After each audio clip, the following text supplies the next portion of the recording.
Welcome to the show, and what a complete load of shit we've got for you tonight. I used to laugh at the idea of a woman prime minister. John, you can ask me questions if you give me notice. There's no time necessarily for manners. Doesn't give my opponents much time to run. I'm responsible for introducing the concept of aiming people excellent. They hate us. You know, they hate the system. I used to call the old culture the concrete playground. Poets in this country have always been the smart ones. I've been performing since I was born. I can smell the uranium on it.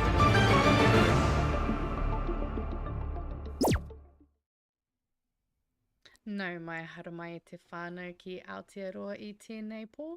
Ko Magenta tōku ingoa. And Ko Rogers tōku ingoa. I almost forgot my line there. You change your name so often, I'm not surprised you forget what your name is. No, someone well, I thought someone texted me, but it was actually the news trying to tell me there's more news, which we don't need more news. Yes, there's always fucking more news, I swear. We have 19 pages of news, at least in our documents, so... Kia ora, everyone. Keep getting bigger. Happy Labor Day. Well, there's a reason it's bigger today, because we're going to go as much time as we need, as much time as we have, because there's no other show to interrupt us today. We are the show. We are the show today. We're the main event. Right, we're the holiday crew. Alright. How's your week been, Magenta? Or Cyan? Wow. Okay, I'm gonna move apparently my mic's a bit quiet. You know what? Fuck it. We'll just go like no, I should boost you. Oh, okay, sweet. I'll put it back in here. Okay.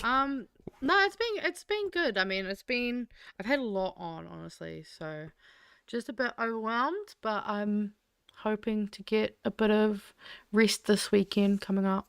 So I'm hoping to smash out some BG3 because BG3. Baldur's Gate 3, okay, yeah. That's the one. I knew it. I caught on.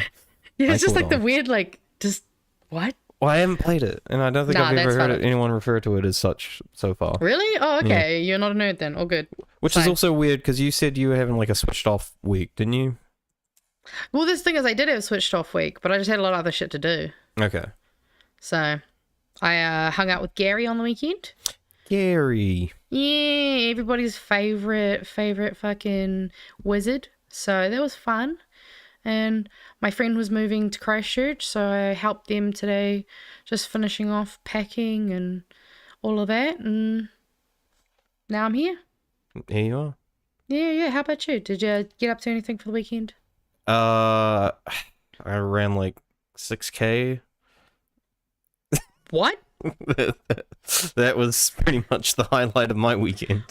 Okay, that's like hardcore. Well, that's like double what I usually do, and so that was like, yeah.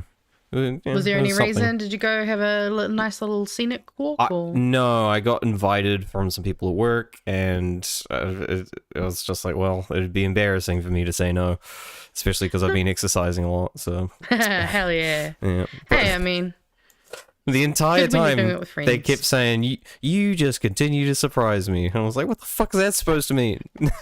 Yeah, like, what? Well, you underestimate me. What the fuck?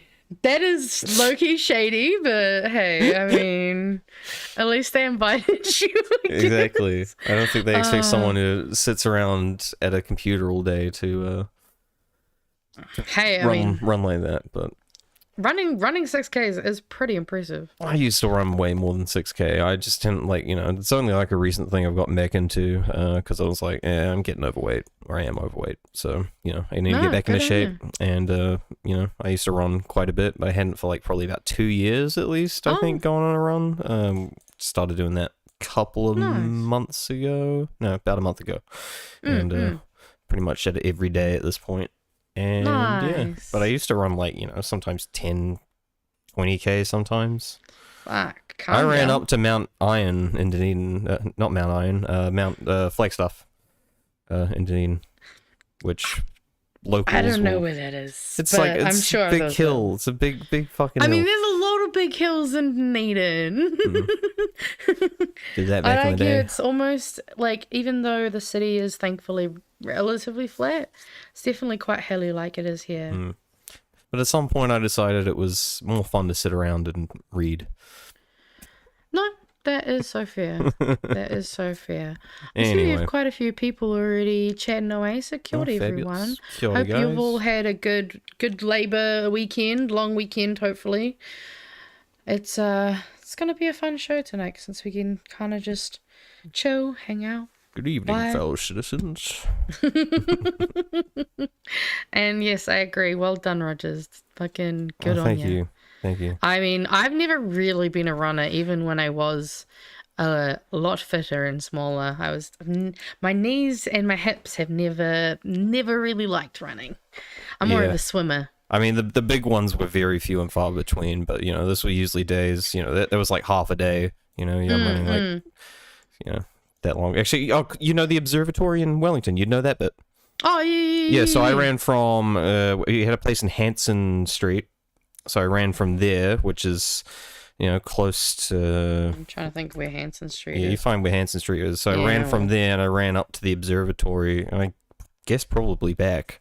Oh, shit. Okay. Yeah. So from Newtown. Yeah. Fucking hell, mate. Yeah. Back in my uni Newtown. days. Yeah. Up. It was fun. It was like a show nice off? long street most of the way. And Fuck it. Long. I remember it being relatively flat until you get to the observatory. Wow, But- yeah, once you start getting up Calburn and that hill area, it's definitely like walking up to Vic Uni. Fuck that shit, man. Yeah. It's rough. No, I'm nowhere close to that these days. Anyway. All right, so, kia ora, everyone. I guess we should probably just get into Get into it. Get into it. I just realized I've got the wrong fucking page open. Yeah, so. you better have everything queued up. Are you sure? Hey. Not yet. Okay. That's why I was just checking, because you asked me to look for memes, and then I got distracted looking for memes. And guys, I haven't got much memes this week, and I apologize. If you guys want to send any into the Discord, feel free to ping me, and I'll try to keep an eye out. Yeah, Magenta didn't do their job. Now Hey, they had decided to stuff go on. outside, and they had stuff Right. on. Touching and- grass and interacting with other humans. Which, you know what, especially with like how it went with the good section this week, I only had one story, and I was like, even that's not that good. Yeah, no, I managed to save us a little bit, and I found a couple of small God. little bits of light that we can kind of. I think the look at. theme for this week is just the world is burning. It's crumbling before our eyes. I don't want to set the world on fire. Oh, that's beautiful. I fucking love that song. Fallout fucking music, so good. Yeah, I love like old 30s music. So good. Okay, I'm sharing my screen, so Okay. whenever you are ready. Let's get into sir. it. All right. So, those who didn't hear, Winston Peters emerged as the biggest loser following his speech to the Oxford Union. The Oxford Union debate on 24th of October, he argued that the courts in New Zealand are undermining democracy, which of course he would, because he just hates everything they fucking do. Grumpy pretty old much. man is grumpy. Unless they're on his side. That's like the one time, like, you know what, they made a right choice. Yeah. He cited examples of what he sees as judicial overreach, the Marine and Coastal Areas Act, foreshore and seabed decisions under the Resource Management Act, and Treaty of Waitangi-based rulings. In a democracy, the people through their elected representatives have the final say. Too often, this popular has faced baseless challenge. I think that's a direct quote, and it just didn't work. So someone should have fixed that up. I hope I fucked that up and that wasn't him. Too often, this popular will has a popular will. I see. Popular will. I get it. Not popular will has faced. I see. I'm sorry, Winnie. I misquoted you. I'm the stupid one. It's alright, he sucked anyway. He made clear he was not attacking judges per se, but defending the idea of parliamentary supremacy. Which also is kind of like, I don't know if I like that. Parliamentary supremacy. I think there's a reason we have like the three branches of government sort of detached from one of each other, and one of them is the courts, is to avoid this kind of fuckery. Absolutely. Yeah. And you want to avoid corruption where possible, and that's gonna lead right there. Yep. Anyway, he lost at a count of 70 to 140. so pretty much about double, which is 33% for and 67% against. His participation follows those of David Seymour in June of 2025 and Willie Jackson in May of last year, being the first sitting NZMPs at the Union since David Lange's famous debate in 1985. And just for a bit of reference, I had David Lange, I had all their results. So David Lange won 298 to 250, which is about 54%. Willie Jackson won 155 to 95, which is about 62%. So he actually, he had the biggest win in terms of percentage, was Willie. So no, I mean that's not too surprising. Willie can do a good speech when he's on. So his one was interesting too. So he was arguing against the point that British museums aren't very British, right? Which seems like it would be the opposite of what he would be arguing, because, like, you know, British museums are full of... The whole point is British museums are full of, like... everyone else's shit? Culturally stolen artifacts and stuff. But apparently his argument was kind of a little cheekily genius. He was like, no, that is the most British thing, is to steal other countries' artifacts. So, of course, these museums are very British. Yeah. Colonizing is definitely a very strong British tradition. So, yeah, I guess we won pretty much based on that argument. I'm not sure whether he actually believes that, but he won anyway. Seymour lost 83 to 98, and Peters lost 70 to 140. So although Peters lost by the biggest margin, David Seymour actually had the lowest turnout at his. So just good. Also, I thought it's funny. I mean, because I guess Winston's is pretty fresh, so I haven't seen him speaking. But it is unusual, given Act's normal sort of media savvy emphasis on transparency and uncut coverage. You know how they'll show up to a fucking interview and just film the whole thing, and release it. Like, you can't find David Seymour's debate anywhere, pretty much. You can find clips of it, but that's about it. So I don't know. That's probably for the best. I really want to listen to him talk even fucking more. No, not really. I think it was a little bit telling, maybe. Anyway. All right. To the next one. Yeah, that was pretty much it. Winston Peters is a big loser. So, Alpha loser. Thousands marched through the street last week and this week, of course, as severe weather events took place around much of the country. Public sector workers across the country walked off the job in one of the largest labour protests in decades, despite severe weather around the country affecting some events. An estimated 100,000 plus workers, including doctors, dentists, nurses, social workers, primary and secondary school teachers, and don't forget firemen, I didn't include them. A second major windstorm struck some rural parts of the South Island with gusts up to 230 kilometers an hour. Actually, I should find the videos of that. All right, you find them. Strong wind warnings and red alerts were issued for Wellington, Wairarapa, Marlborough, Canterbury, Clutha, Southland, Stewart Island. At least one fatality occurred.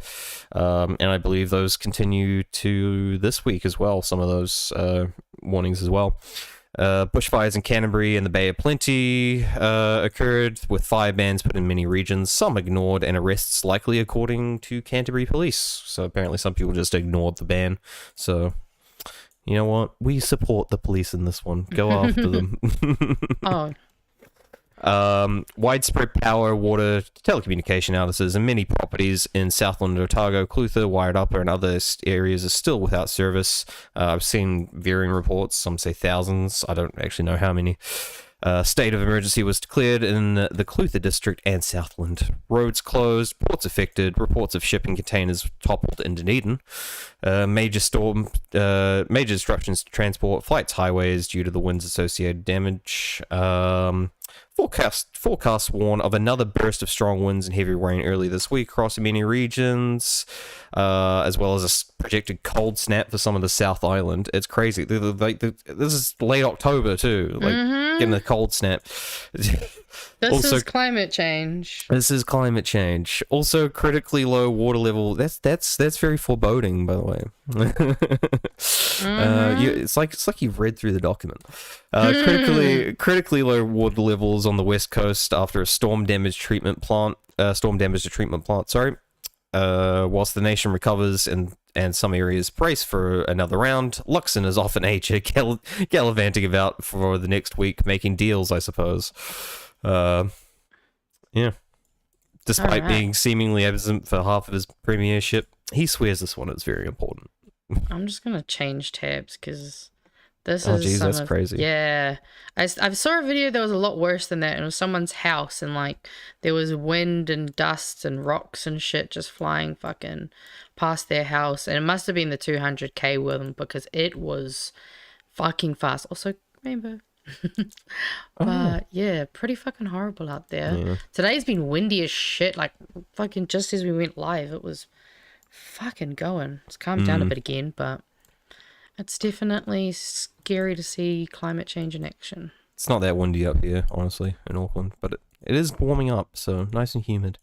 Oh, by the way, I did check in because I did say that Luxon seems to disappear a lot, but I looked at the numbers. It's not much than previous prime ministers, I guess. It just I think he just tends to fuck off at the worst times. I should really think that's be why there. it's noted the most. He's just like, well, I'm gone. Yep. Also, Kiwi Bird pointed out here, apparently David lost to Noam Chomsky's daughter. So that's awesome. That's pretty neat. Yeah, I mean, Aviva Chomsky. His whole thing is like language, so you know you'd hope his daughter was pretty good at speaking. But yes. Anyway, but yeah, that leaves us. Oh wait, I mean, doesn't matter. You kind of missed one. There were kind of two stories. It doesn't matter too much. Oh, did I get them in the wrong order? It doesn't really matter, honestly, because we were only touching on the other one slightly. But the other report we were going to bring up was National Road Carriers Association highlights cost of delays in trucking industry. Severe weather are among the culprits. Of course, they cite a couple of crashes in here causing delays as well. But specifically this one that they're talking about. I just got a quote here from someone from the Transportation Union. Oh, National Road Carriers Association. That was it. Yes. So it's, I think his name is Umbers. He said, when our largest freight route is closed for 9 hours, the cost to the economy is enormous. The trade-off had to weigh the number of road fatalities that turned out to be crimes against, I love how they say that, crimes against tens of millions of dollars in loss to production for the economy. Weirdly worded sentence. I know, it is weird. But yeah, and this is only cost to one industry, by the way. So this is, you know, a road closure for 9 hours can cost millions of dollars for, you know, for the shipping industry, essentially. Especially in a government that's supposed to love their fucking roads. Yeah, and that's only one. Well, because it was in that previous photo thing, but there was you could see sort of just the crumbling away of one of those seaside roads. Was completely eaten away. Yeah, but that's pretty much all I had for that report. Sweet. And of course, New Zealand has gutted climate policy it once bragged about on the world stage. Yay! So in 2021, New Zealand became the first country to require major banks, insurers, and listed companies to publicly report how climate change could affect their bottom lines. Reporting costs vary from under $200,000 and some being as high as about $1 million, which Turner's was quoting. Yeah, well, they said that was to produce once new systems. Produce once new systems were built to track lifetime emissions. So essentially, I think that's a one-off cost by the sounds of it. They've set up a new system. So, yes. Well, because they've only an establishment cost. Exactly. Yeah. So my guess, we're not going to know now because I don't think they're subject to it anymore. But my guess is future reports would have cost them less money, probably. Also, compare that 1 million, which is a high figure, and that's for just one company versus tens of millions for just the trucking sector. Exactly. We've now upped the threshold for the listed companies required to report from 60 million to 1 billion in market value, which is a pretty steep increase. Yeah, 60 million to 1 billion. Jesus.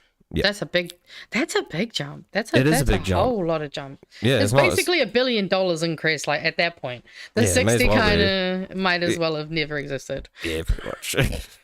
All 22 KiwiSavers and investment scheme managers were also exempted. This leaves just 76 entities required to make climate change disclosures, down from 164. Commerce and Consumer Affairs Minister Scott Simpson said the move was designed to support business growth and New Zealand capital markets. But Jessica, I think it's Palate, I don't know how to pronounce that. Executive Director at Lawyers of Climate Action New Zealand said the decision was short-sighted. New Zealand led the world by introducing the first climate-related disclosures regime in 2022, she said. We now have the dubious nod of likely becoming the first country in the world to weaken our climate-related disclosure regime. So another first for the world. Yay! Just 2 years into its adoption without strong evidence and that this is necessary or will strengthen our capital markets. So, there's not even really evidence that it's going to strengthen our capital markets like the commissioner's saying. So, yep. The primary sector, and this sort of goes into like the comparison just between the costs of the changes and the actual result of climate change effects, essentially. But the primary sector, agriculture, is responsible for over half of New Zealand's greenhouse gas emissions, primarily methane and nitrous oxide. In prior weeks, as we covered, we have revised our 2050 biometric methane target of 14 to 24% below 2017 levels, replacing the previous legislation target of 24 to 47% reduction with no clear basis. Even the scientists that cited the studies in the report that they used to base the changes on have said these do not reinforce the changes that they've actually been made. So, yeah. Consultation on agricultural emissions note that from 2007 to 2017, drought alone cost New Zealand $720 million. Ooh. Yep. So that's a fuck ton of money. Big chunk of change. Rogue negligence means that weather events, like wind, flooding, closures, etc., they have a big ripple effect, especially with trucking disruptions and just-in-time supply chains. With the closure costs of tens of millions in a single event, the multiple events and then multiple events per year on top of that could easily hit hundreds of millions across sectors: transportation, agriculture, infrastructure. By comparison, some conservative modelling for methane policy placed cost burdens of individual farms at thousands of dollars annually, around $1,500 in one scenario, and that's at a farm level, but perhaps a smaller even at a national scale. So so basically before we made the changes, it was per farm at a high estimate was considered to cost around $1,500 per farm annually, I think. Annually? Yeah, annually. Whereas this is probably going to wind up costing the country billions in the long run, just not going through with these changes, I would say. I mean, that unfortunately does make sense. Underinvestment is kind of an issue from successive governments. Obviously, this government being even fucking worse, since they just like to fucking speed run everything. Yep. Anyway, so yeah, and as suggested, there's no guarantee revising will strengthen our capital markets anyway. And I just wanted to go back to this because I thought it reminded me of this campaign that I came up with the other week, which is the Greens. My proposed campaign for the Greens. Where's your economy now? So I mean, it's harsh but very fair. I mean, I love this one's actually my favorite one, I think. Yeah, that's Germany, but that really does. The poor cow.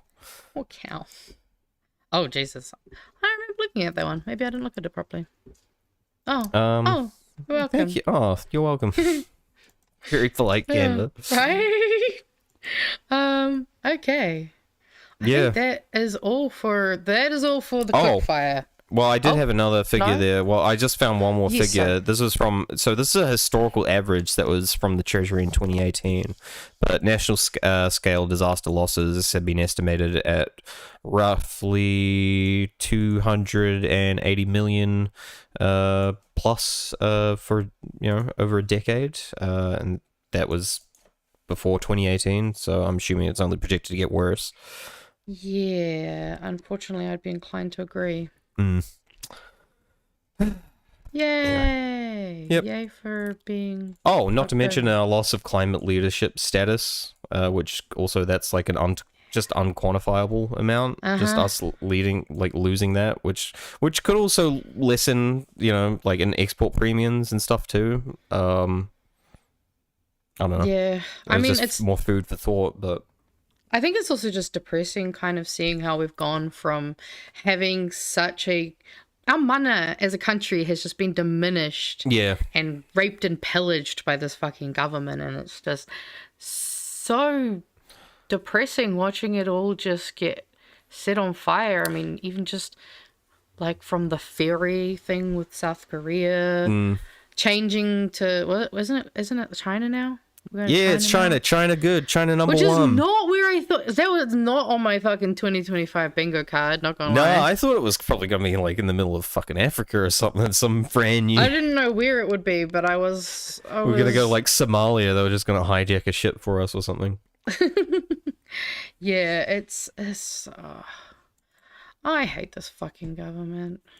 I'm sick of them. Who was it? You or Chewy? I think suggested that the weather was protesting as well. I think.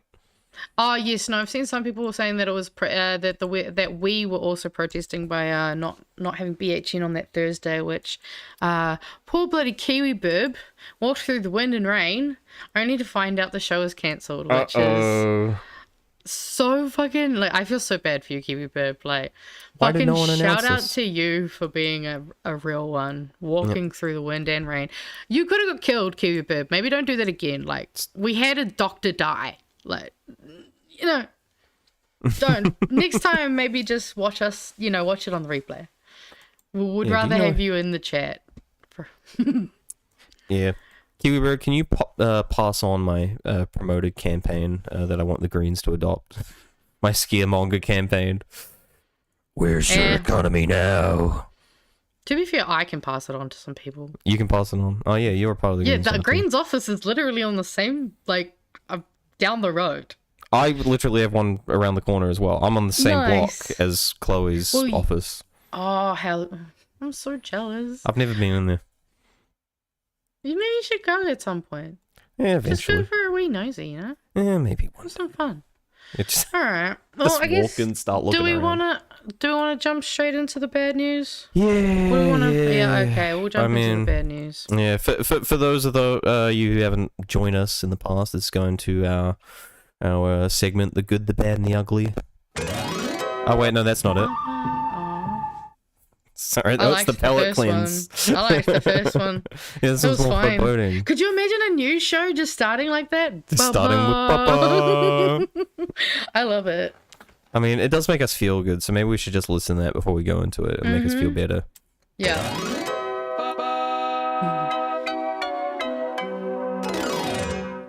All right, I think that rejuvenated me. Nice. Let's go. All right. My favorite. Do you want to do this one? Oh yeah, actually. Well, because this is kind of your story on Friday anyway, so you may as well sort of go into it.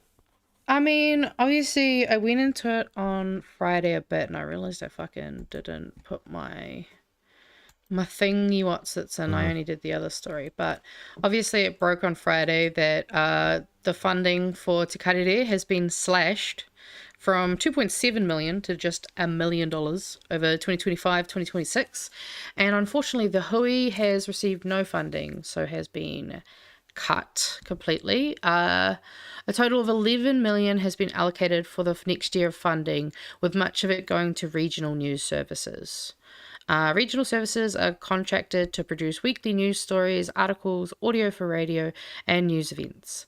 Whakaata Māori has received $1.3 $1.5 million to establish a national news hub to manage news content and access for other platforms and publishers.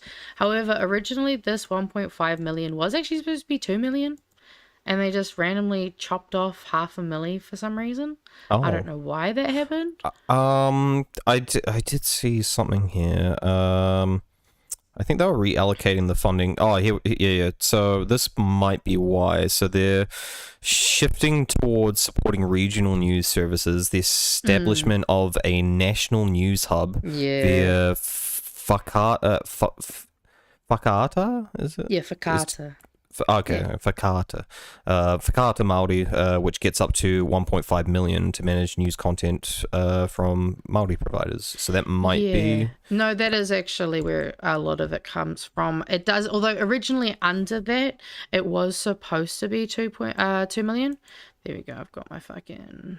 How do I... Hopefully I can open this on... We'll see if it lets me. I'm going to try to open it on our account, even though it's from my one. I got a little timeline, so requests. Oh, and for those of you who don't know, it's a program that's aired for 38 years and is among the highest rating Māori news bulletins in Aotearoa. Yeah, which is another thing that's quite depressing to see, like the intense decrease in funding, because obviously you always need more when it comes to like doing anything when it comes to news. There's always just so much going on. I can't seem to open my file, so I'm just going to try to download it while we chat. But basically, I found in 2020, so this actually started in 2020.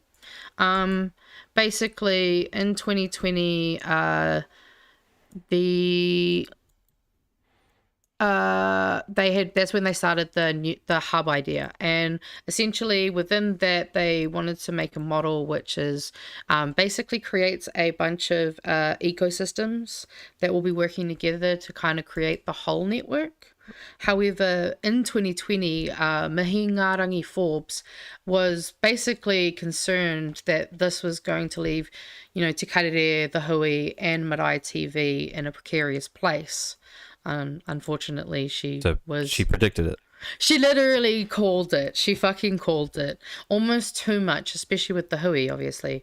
So yeah, 2020 was when it first was announced. Then there was more cuts in 2024, which prepared Whakaata Māori for a $9.5 million decrease.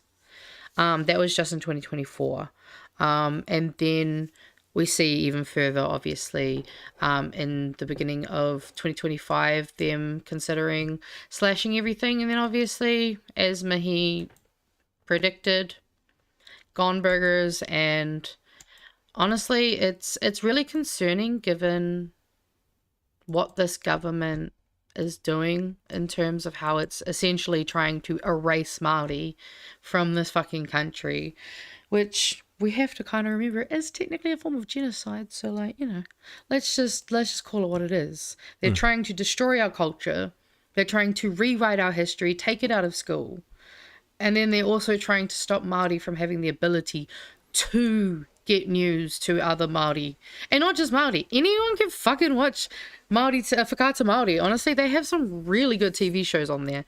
And especially because they have a little function that, like, you can pick your level of video. So if you're just, like, super basic beginner, there, you can click on that one and it's got some shows that you can kind of ease into. And I do find the more you watch them, honestly, the more you'll find yourself actually being able to easily understand te reo Māori just in everyday usage. So it's because Whakaata Māori was essentially one of the core pillars of the revitalisation of te reo Māori.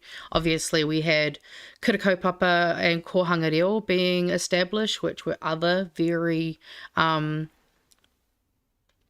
crucial instruments in the revitalization, but Whakaata Māori as well was part of that. It was like, you need to create a language landscape, and part of that is television. Like, it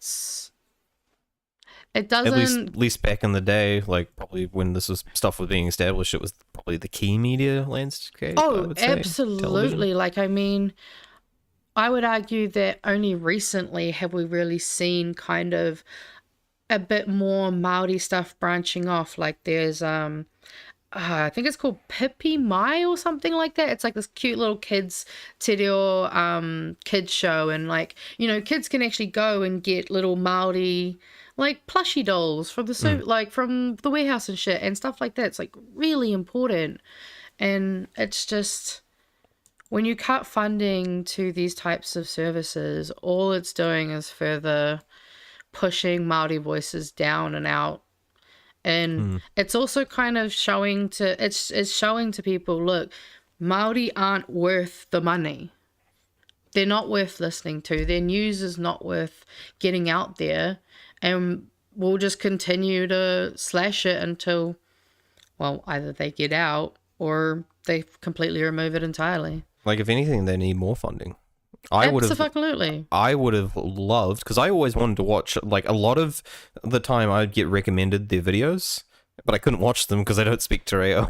But it would have been great if they had the funding to help encourage English speakers to engage by having, like, subtitles, and that way, through osmosis, it does help you learn other languages as well. Like, that would have been, I think, a fun way to get more people engaged with their media, because a lot of the time their stories were very interesting. I'm like, I want to see this, and I'm like, oh wait, I don't speak this language. We actually have a story later that I'm probably not going to show all of the video, but some of it is going to be in te reo Māori, so we've got subtitles. Yeah. And the thing is, a lot of people aren't aware that you kind of have to watch te karere online after, so you have to wait for a little bit. It does have a caption service that does end up captioning it, which is obviously really good, because... FYI, I would also like that in the reverse too. I would like the option for Māori subtitles on English speaking things as well. Oh, fuck yeah. That would be even great better. As well. Yeah. Exactly. Like, there's so much more that could be expanded and kind of taken advantage of, and cuts aren't going to do anything to help at all. Anyway. Oh god, we're going into the work. I hate this one. I hate this one so much. Yeah, this one popped up this week. Oh, this one hurts my heart. Yep.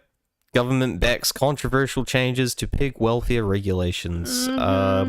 So those who don't know, the Animal Welfare Amendment or Regulation for Management of Pigs bill passed its first reading on October 22nd.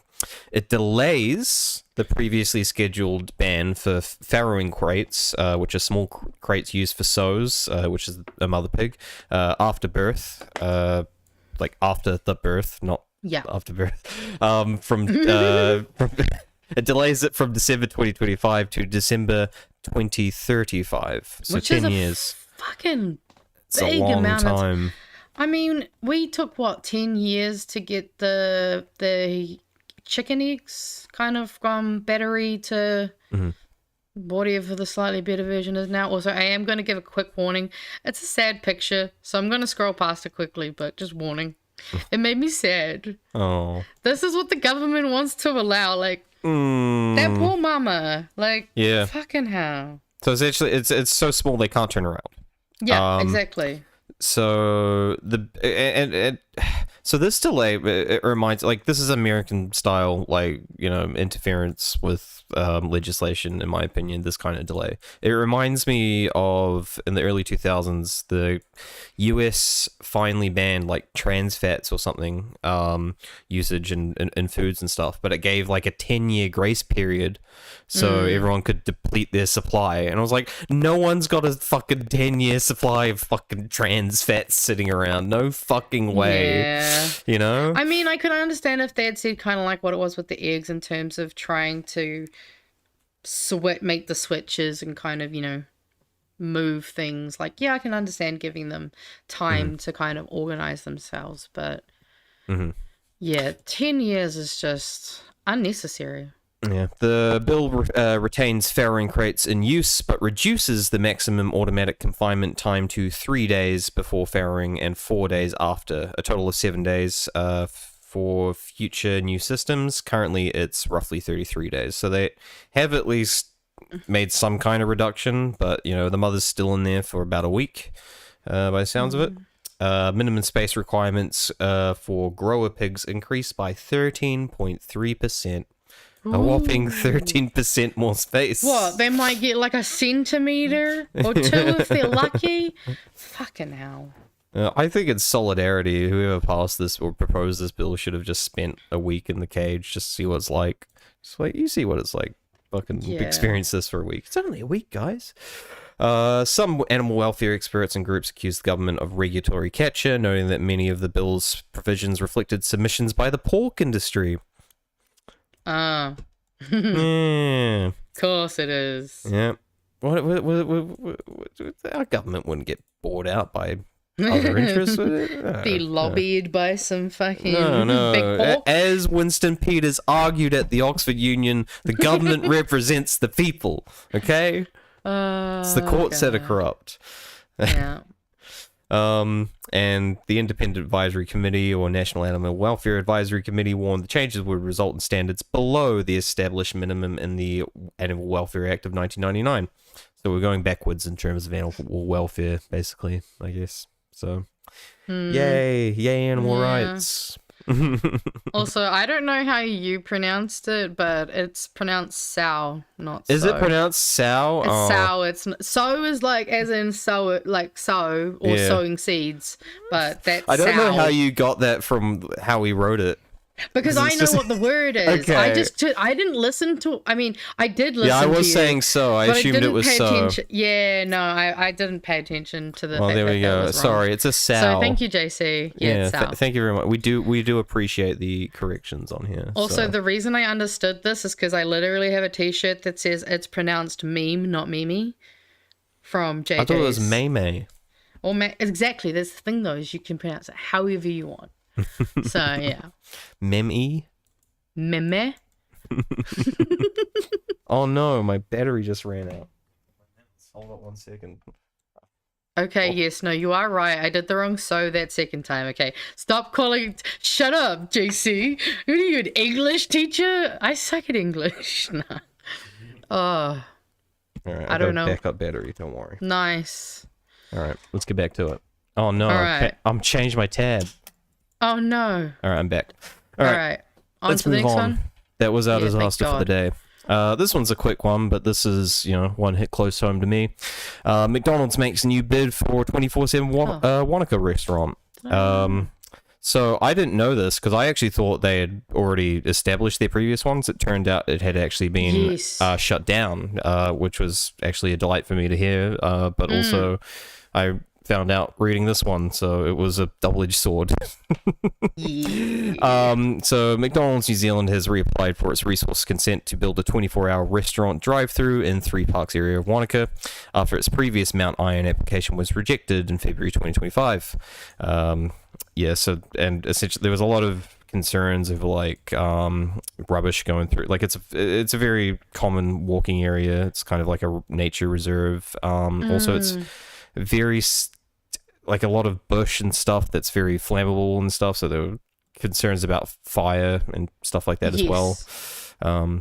Which probably, honestly that probably would have happened. It just takes the smallest spark for that shit to go up in flames.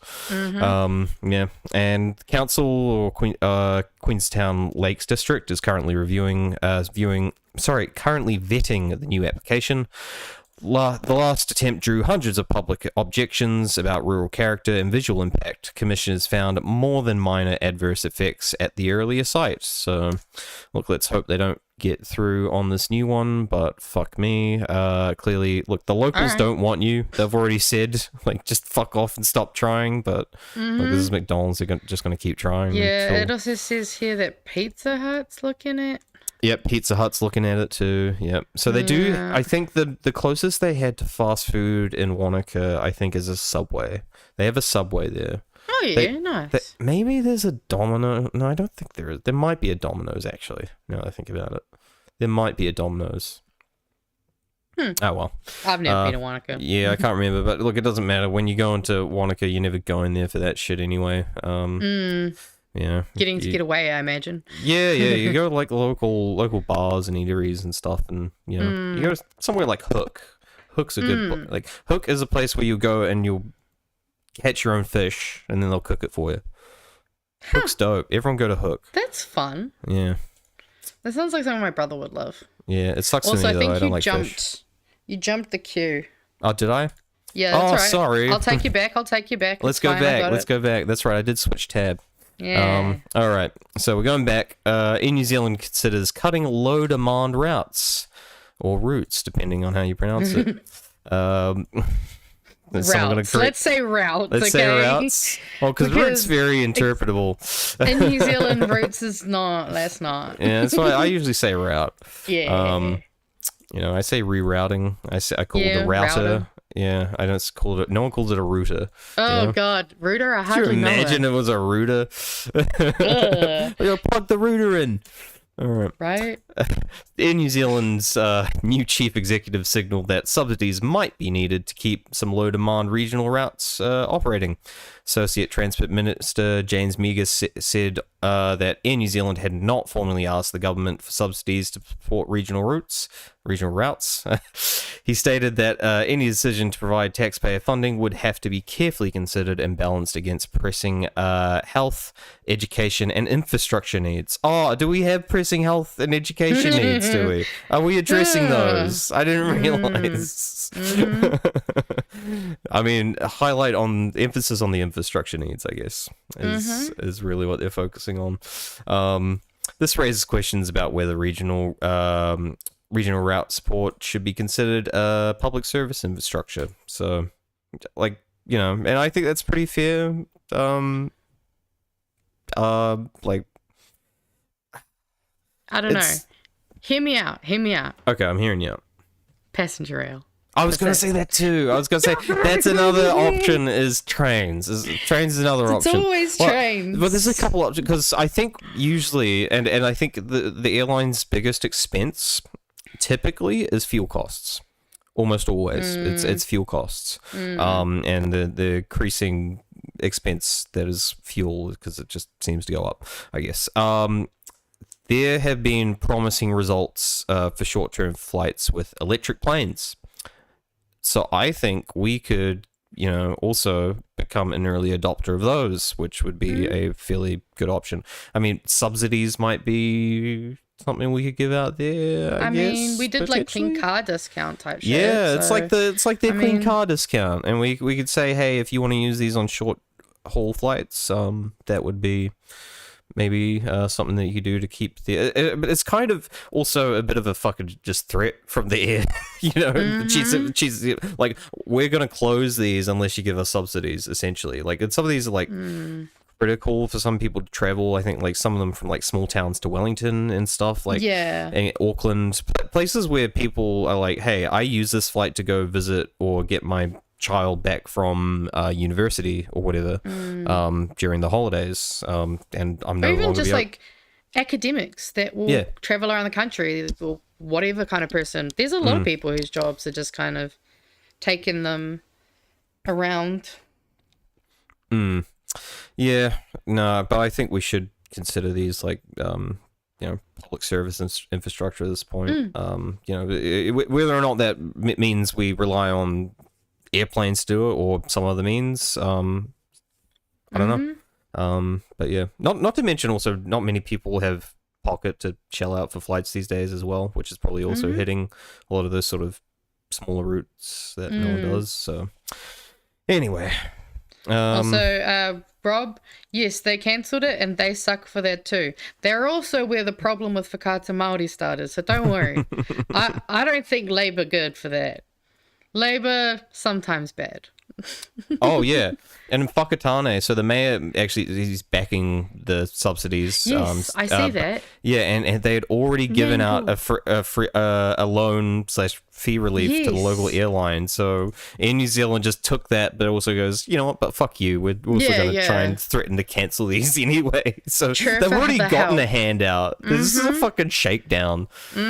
Fuck these guys. This is what happens when you get a fucking monopoly, isn't it? So yeah, exactly. Yeah, that's all it ended up coming down to. Bunch of bullshit. Talking about bullshit. Oh shit! Wait, is this my one or is this yours? No, it's your one. Yeah, that's your one. Oh shit!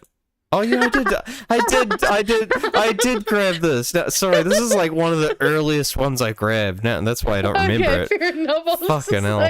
Well, speaking of burnout, no, I was going to say, speaking of burnout, I'm fucking burnt out, you know. I worked today, just for those who don't realize I actually had a day at work, so unlike many people. A recent study from Massey University found out roughly 57% of New Zealand workers reported severe burnout. I'm sure a lot of those people are in the health industry and probably teachers as well. I believe in terms of work hours, our teachers are just behind Japan in terms of the amount of work they put in. Yeah. That's fucked. Yeah, so we're second only to Japan. Although I think I've heard some people argue that, but who knows? Key contributing factors are jobs and insecurity, tight economic conditions, always online culture, which is another big one. Technology blurs sort of work life. That's reminding me of, I think it was last year. It was last year or the year before Australia brought in that right to turn off bill or something. Where essentially it was. Oh, yes. So when you're not at work, you don't have to reply because people can have really unhealthy work-life balance. Yeah, I think it's worse than that. It's like you could actually get fined for trying to contact someone outside of work hours, I think. Yeah, fucking good. Sometimes, like, unless it's actually an emergency, they're not working. Leave them the fuck alone. Yeah. Pay me to be on call. Exactly. And that's the thing. People are paid to be on call. Yep, that should be the norm. Exactly. But experts warn burnout reduces productivity, affects focus, increases mistakes, impairs decision making. That sounds like something we've heard a lot about. I don't know. It sounds like we've been hearing that. I couldn't tell you. There's a slight generational shift. Newer workers are increasingly rejecting overtime or discretionary extra hours without pay or support. So good. I know. Why the fuck would you accept it without pay? I think it goes into old school sort of capitalistic thinking. Like you got to earn that pay, earn every dollar. Exactly. You got to grind to become one of the 1%. I'm gonna get there. I'm gonna become rich. I think it just goes in that old school mentality, which most people have just been hearing their entire life, and they're just sort of fucking over it. They're just like, when does this happen? When does my hard work pay off? Exactly. Yeah. I don't know. Do you have more to say about that? I mean, to be fair, I feel like it makes sense, especially at the moment. Like, I feel like we've pointed out, obviously, there are so many. Actually, there was one thing I was going to show, because this just happened to show up right before the show, and I clicked on it, and I went, oh shit. So this is on Reddit, r/Tauranga. Tauranga Hospital emergency room. So I went to the hospital with a 2-year-old with breathing difficulties. ED is packed full of people, and they said everyone needs to go home. There are not enough doctors. People are told to come back tomorrow. How did the healthcare in this country get so broken? I wonder how many people are in the hospital because they can't see a GP. 2-week waiting time for us to see a GP. And I mean, Tauranga Hospital, like, that's a very busy hospital. You know, they're catering to a lot of people around there, and it's fucked. It's fucked when people are literally being told to leave a hospital. And I mean, we've seen so many articles talking about how, you know, we don't have enough doctors in some hospitals. We don't have enough fucking aerial fire trucks for our firefighters to do their fucking job. And just, like, obviously nurses, understaffed, underpaid, fucking overworked. Woo, 11 hours. Whew, that's a big one, actually. Yeah. I mean, yeah, I've spent some times, thankfully not too bad, but this was mostly back at Aotearoa Hospital when I was a lot younger, so. Yeah, well, I think apart from when I did my collarbone, which was in Central Otago, so I only went to the hospital in Wanaka, which, you know, not big population, so it wasn't that long a wait there, thankfully, probably less than an hour, I think. I think apart from that, the last time I was actually in an ER needing help, I think I was like in maybe primary school or maybe intermediate. Like, it was ages ago. So we're talking like doctors 20 years were, ago, you know. Yeah, we had more doctors available. Yeah, exactly. Well, you know, and I remember, because I'm a kid, so it would have felt like forever, but it probably didn't take much longer than like an hour or something. But I do remember it like sitting there and going, Mom, when's it gonna be over? Yeah, you didn't have phones and shit. So. Oh yeah, trying to fucking see if there's a single magazine on the table that you don't find boring, like, or just trying to like look at different random pictures and just. I think it was my wrist. I think I fractured one of my wrists because I fell. I went off a swing and I guess I tried to stop my fall, but somehow I bent my wrists instead. And yeah, I wasn't a clever child. I got stuck in like a 4-pronged tree. So there was a tree. I might have told you this one. There's a tree that like there's like 4 prongs like that coming out the base, and I climbed up it, and somehow I had like laid there in between like some of those prongs, and I got stuck. Oh so no! Yeah, so I'm just like laying down there, and I get wedged between those 4 prong branches, and I have to tell my friend like I'm stuck, guys. and it becomes the most embarrassing scene where pretty much most of the school is gathered around. What's this fucking loser not doing? The whole school. Yeah, well, because one teacher had to come see me, like, I wonder if I can get you out. No, I can't get you out. You're stuck really fucking good there, kid. Like, I gotta go get the rest of the teachers to help me. So I had to go get more teachers on duty. And they all had to come, like, and lift me up. And then carry me out, and yeah, that was one of my worst, more embarrassing moments, I think. That's crazy. And exactly, and we have accident-prone children everywhere. Yeah, and I also agree with Rob here. Like Tauranga Hospital, they need major upgrades, and and I know like so many of our hospitals again, like no wonder people are fucking stressed out. Even just this would stress anybody out. $1 bread is now $2 bread. It's $2. It was only like $1.50, $1.30 maybe at like the beginning of the year. $2 for the shittiest loaf of white bread you can find. And I mean, when things like that are going up so intensely, like financial stress is one of the biggest drivers of anxiety and also bad decision making. Back in my day, they had 50-cent mixtures. Oh, don't get me started on the lollies, man. I know. Have you seen how expensive the night and day, like, dollar bags of lollies are? They're like $5-6. A Cadbury block is $6, not on special. On special, they had fucking Kit Kat for $5.70 on special. I'm taking the Kit Kat.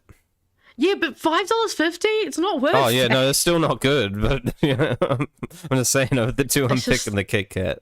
Exactly. Cadbury's is bottom of the barrel for me. I love Cadbury. Ooh.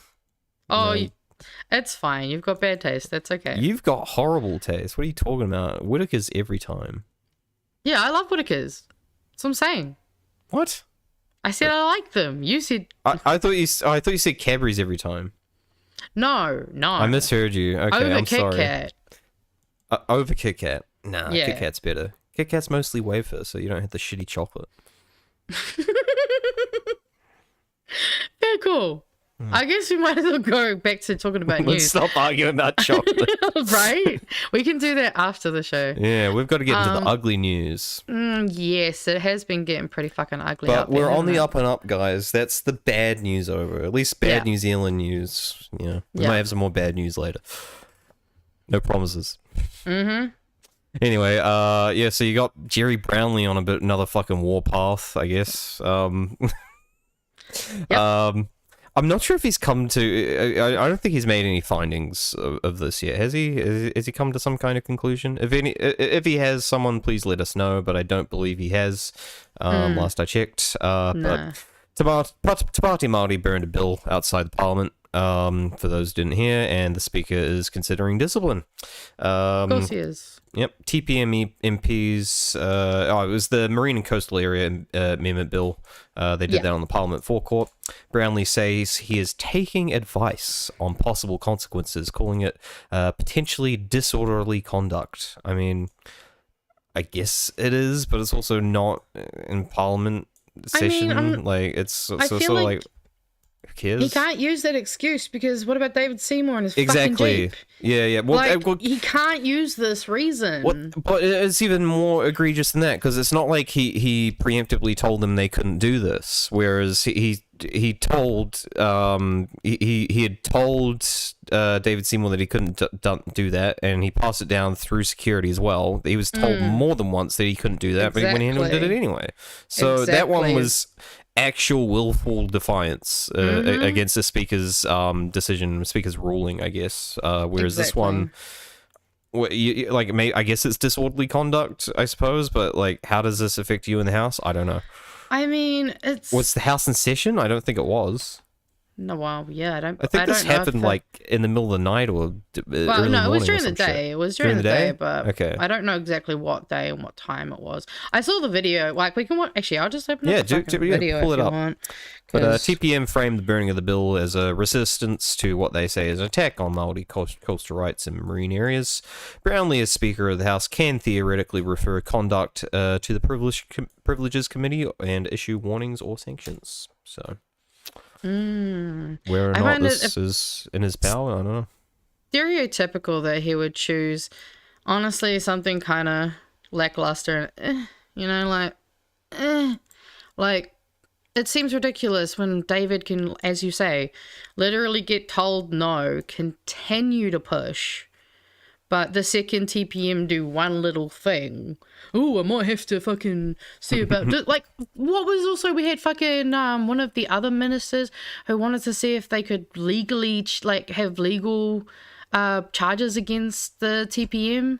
Like, it's just fucking so obvious and so ridiculous.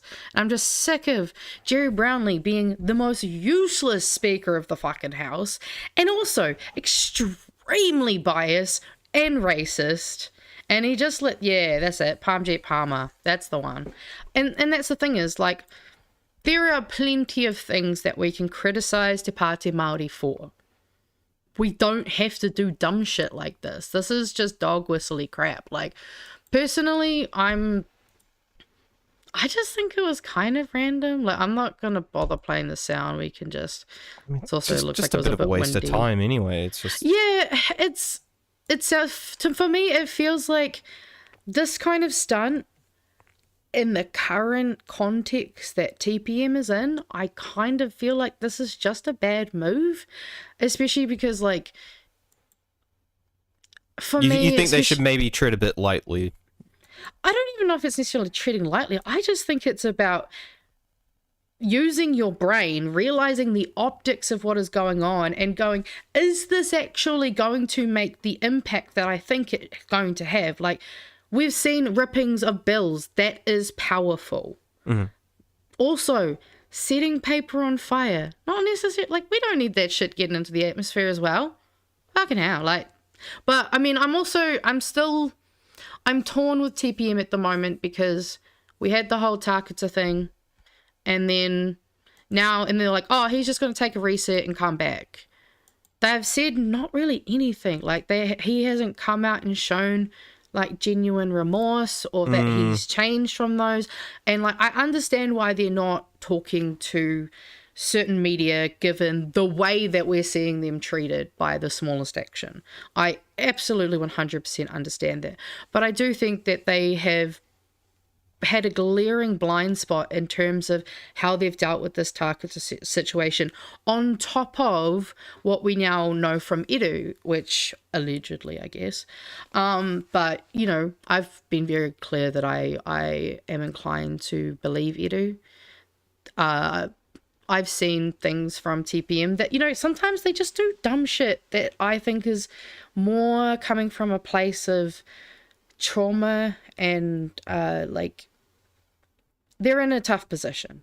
And I think they need to be a bit smarter.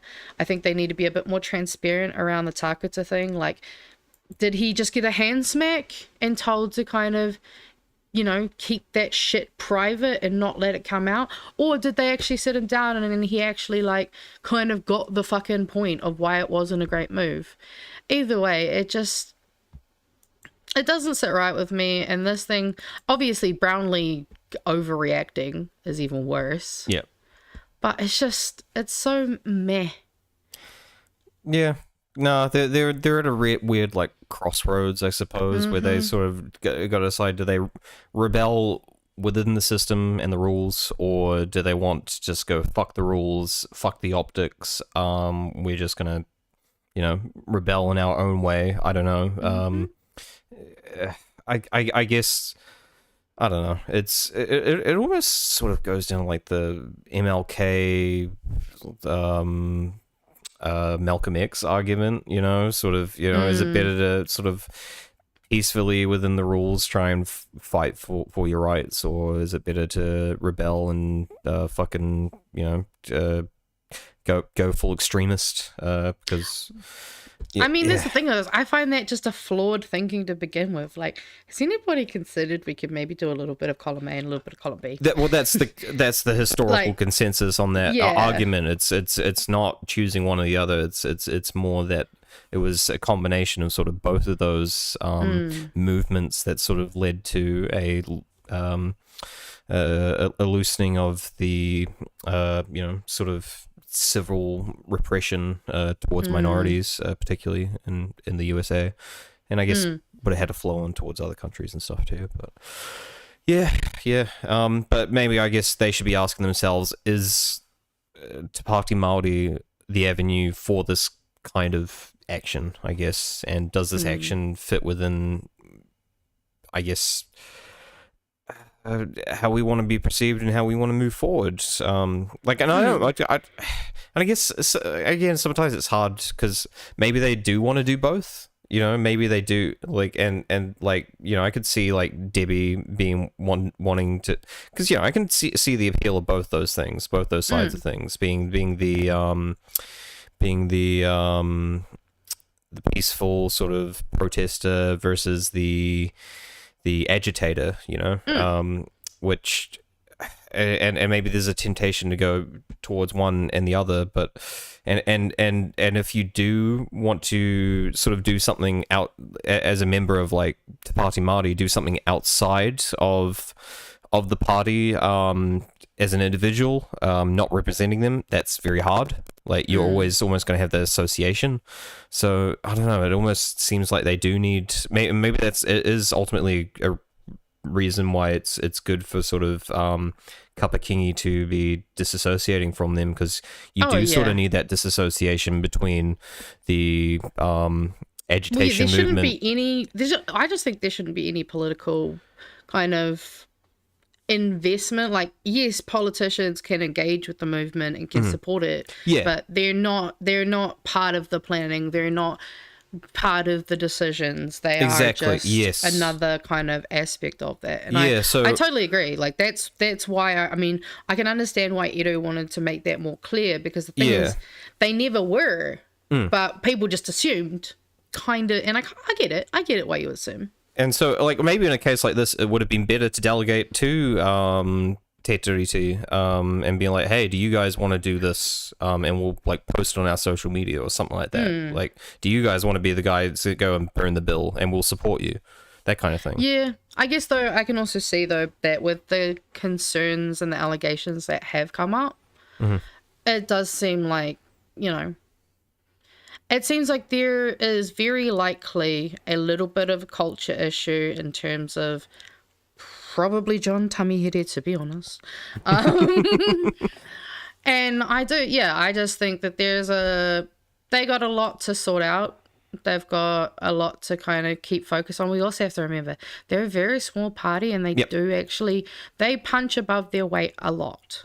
So this is kind of just meh and dumb. But also, like, I don't know. If I was them, I wouldn't have done it. I would have just gone for a rip or a shredder or something. Honestly, the symbolism's all really the same. Like, yeah, true. It's just, Anyway, let's go on to our next one. All right.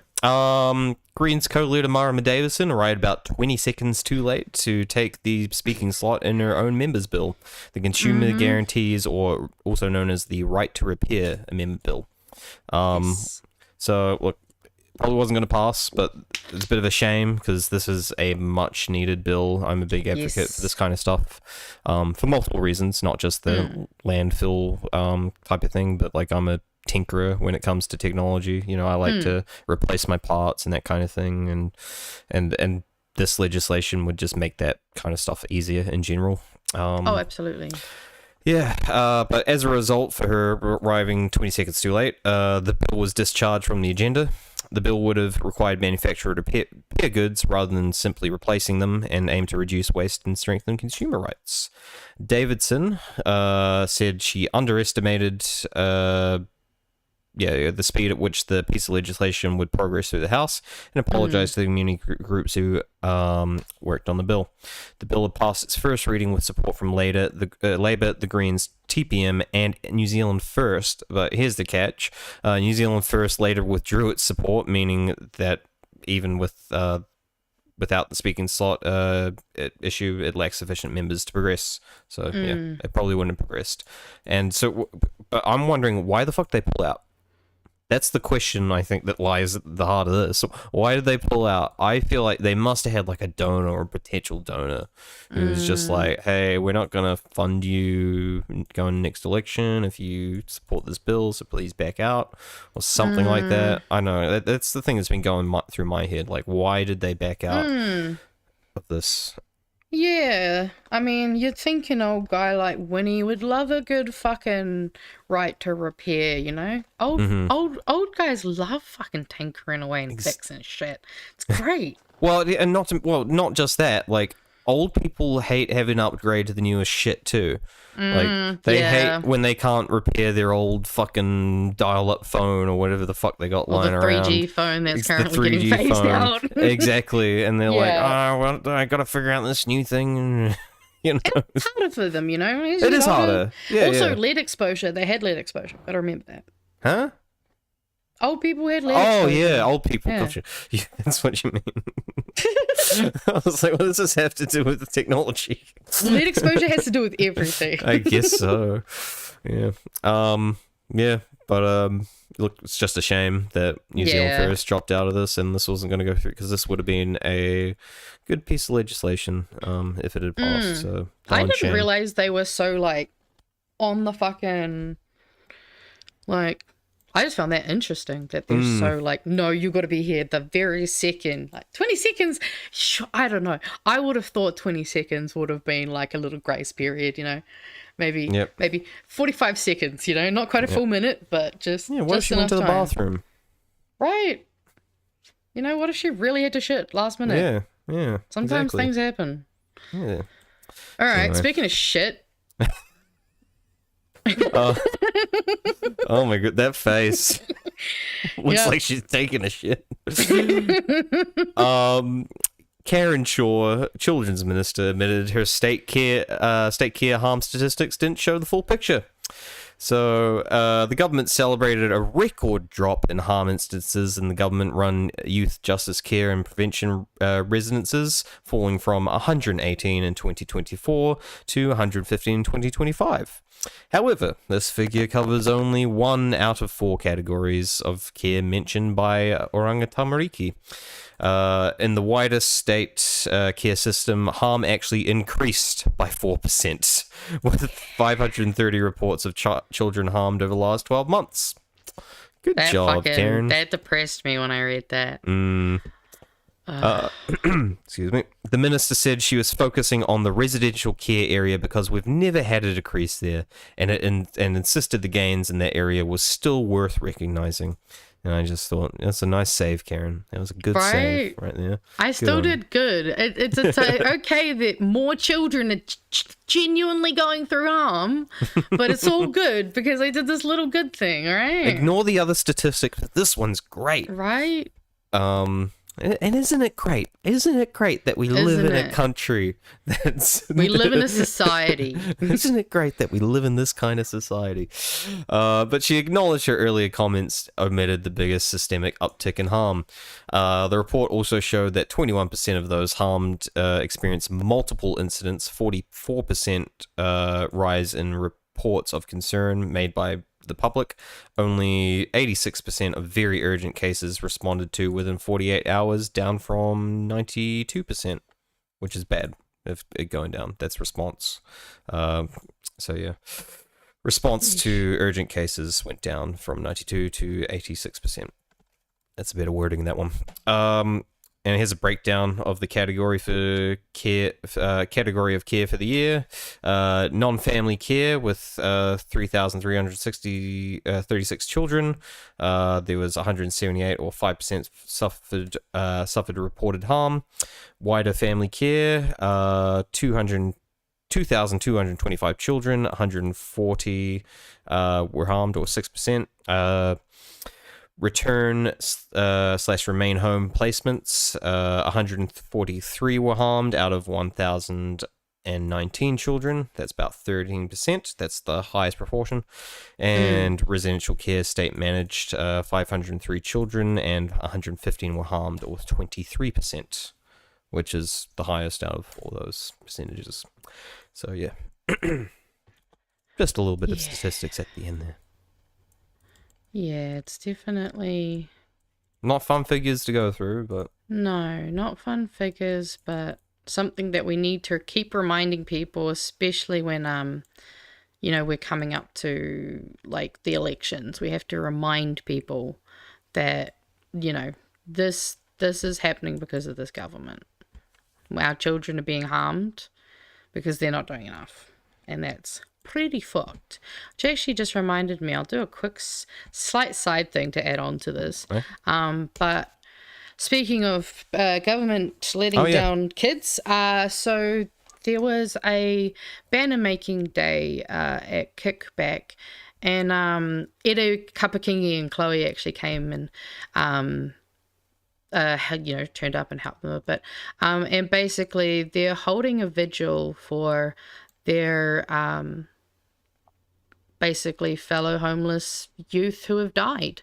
So if you're in Auckland, around, you know, the back door, the front door. Fuck, I'm so used to saying the back door. What's Kickback?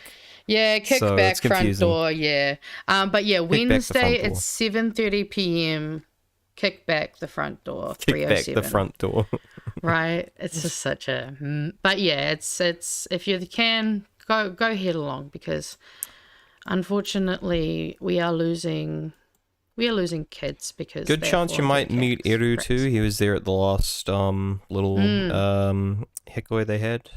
He was leading it. So if you want to come meet him, it's a good chance he'll be there.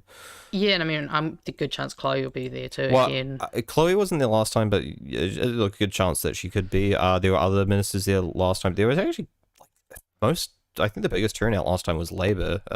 Karen McAnulty was there. Oh, Karen. Yeah. Oh. I noted he was shorter than I expected. I was like, oh. Not saying he's short. He was just shorter than I expected. He's one of those guys. He looks tall on camera, you know. No. I mean, to be fair, when I walked past Jacinda, I was like, holy fuck, they make her look tall on TV, but she is shorter than me. Yeah, and I'm not tall. Like, she's like M's heights or something. It's crazy. I've never met Ems in person either, so I don't know. Oh, there was a picture of Ems next to Chloe Swarbrick, and Ems was shorter than Chloe Swarbrick. So I have been next to Chloe Swarbrick, so yeah. But now we can at least go into, well, this is your good news. This is the best news I could find, which is kind of good news. National Water Regulator orders Far North District Council to intervene in troubled private water supply is it Kaos? Kaos, yeah. Kaos. Goodness gracious. Kaos. Yeah, we actually covered this. This was like maybe in the first show we did, the first couple of shows. This is way back when, so this is months ago we covered this. But essentially this town has been on an effective boil water notice for more than 10 years. Which is fucking insane. Yeah, and Spoilers is a private provider that manages their water. Wow. So the National Water Regulator, which I think is new, Taumata Arawai, if I've said that correctly, has for the first time used its legal powers to require a council to intervene in private water supply that is failing to address safety concerns. The private operator Care Environmental Consultants, which owns the water supplying scheme for fewer than 30 homes and businesses, has had its operator removed from the treatment plant. The regulator says the operator's plan did not address fundamental safety concerns. They have asked the council to work with Care to develop a solution, including considering the council taking over the water supply. The council says it is keen to explore options, but has not allocated budget to taking over the supplies. It says it needs to protect ratepayers' interests. Interesting. Yeah, got to protect the ratepayers' interests, but not the fucking water supply that these people rely on and drink. Fuck them, I guess. Come on, guys, it's been fucking 10 years. Like, just do it. So, look, we don't know what's actually going to happen there, but at least the council's being ordered to intervene, so yay. At least there's something. There's some good news. Some hope on the horizon, at least, for Kyle. It's all right, Mr. Arvids. We forgive you for falling asleep. At least you're up now. Exactly. At least we're on BHN times now, so we're good to go. Yep. And but thank you to everyone who's turning up. I've seen a few more of you turn. I see Dave. We've got Dave. We've got Scruff and Mark. Well, Wurzel. Love Wurzel. He's great. And we're only just sort of at the halfway point. Maybe not even that. We're on page 8 of 19. Yeah, no, okay, yeah, that'd be halfway, wouldn't it? This guy gives me so much homework to do, whānau. It's no, that's not halfway. 2 8s is 16. Don't make me do math. I just did it. So it's too late. I don't want to hear math. Nah, you're good. So I got a couple of small good things that I found today. Okay. So we've got 80 whānau who are on a wait list for new rentals in Rotorua. Yay! Which desperately needs housing. So 50 whānau are already on a wait list for an affordable housing scheme at Rotorua. It's a government iwi partnership that is set to deliver 80 rental homes by mid-2027. The government has put in $28.47 million towards the second phase of local iwi Ngāti Whakaue's Manawa Gardens housing project, alongside the tribe's own $16 million investment. The new homes are in addition to the earlier completion of 80 affordable rentals in 2024, which...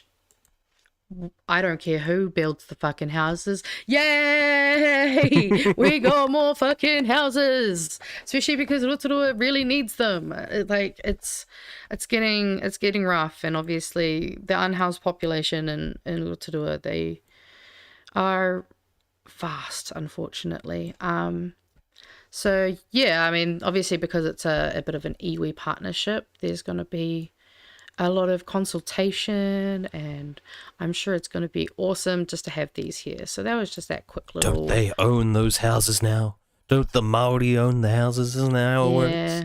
You consult with iwi. Yeah, exactly. Spooky. Be scared, people. How dare we consult with the people of the community? Ooh, wow, fucking crazy.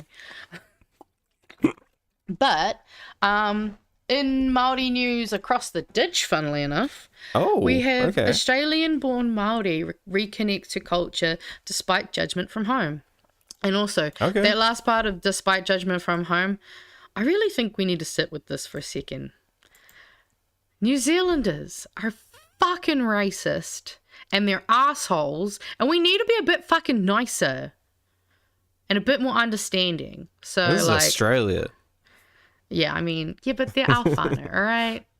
We can forgive them. It wasn't their fault they moved to Australia. I'm just saying, Australia is probably even worse in terms of its fucking relations with its indigenous people. Not necessarily, though, towards Māori, though. So that's the thing is... I suppose. A lot of... a good portion of countries really, really positively respond to Māori internationally.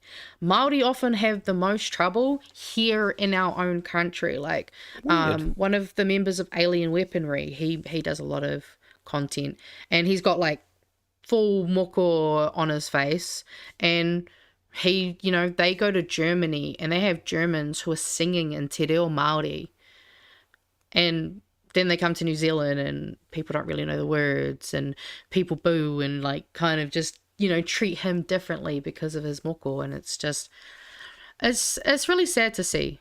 And I think that we all as a country need to kind of look in the mirror a little bit and go, hey, maybe we're being a bit judgmental, not just of other people, but also of ourselves, because we got real bad mental health problems and I don't think that's helping. So yeah, this little side thing I just wanted to say before we go into it. But yeah, it's really awesome to see. So yeah, since the 1980s, many Māori have moved to Australia. Now almost 20% of the Māori population have migrated to Australia. My brother, actually multiple of my brothers included. It says here, I was ashamed to be Māori, said Australian-born Jaden Wright. I was really hurt. He said he was ridiculed for being born in Australia by relatives back in Aotearoa. I can believe that. See what I mean? It's not his fault.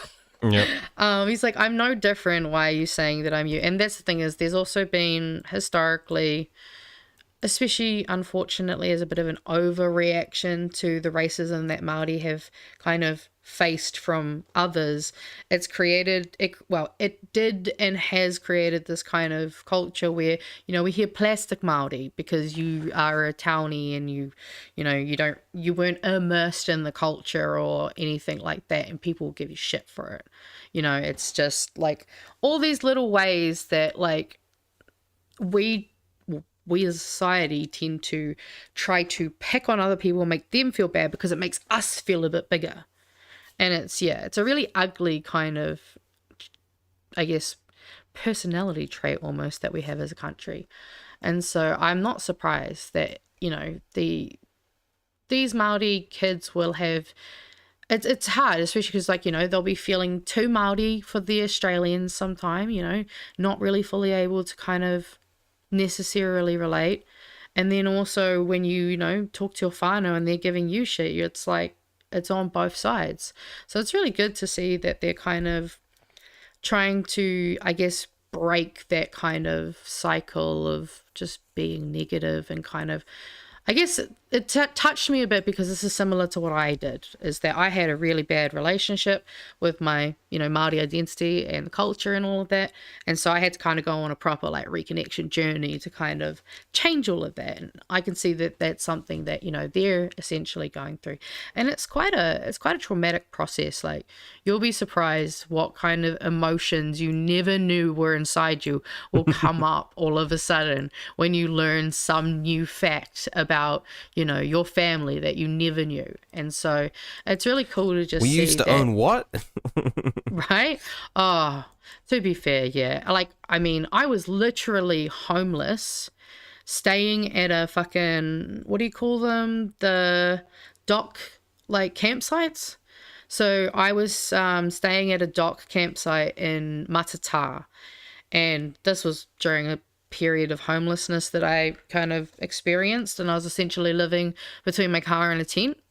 And when I was doing my university studies, we were encouraged to go to the Māori Land Court, kind of navigate the website, learn a bit about how that all works. And I knew my nanny had some land, so I was like, you know, I'll look it up. Not more than 200 meters from where I was homeless is land that my nan has her name on. Damn. And that fucking broke me when I first learned it, to be honest, to know that like I experienced homelessness when in reality there should have been a space that like I knew that I could go. So, and I'm glad to see that, you know, these people are getting past the whakama, the, you know, the kind of the shame that you can kind of feel of not knowing your language, not really understanding your culture.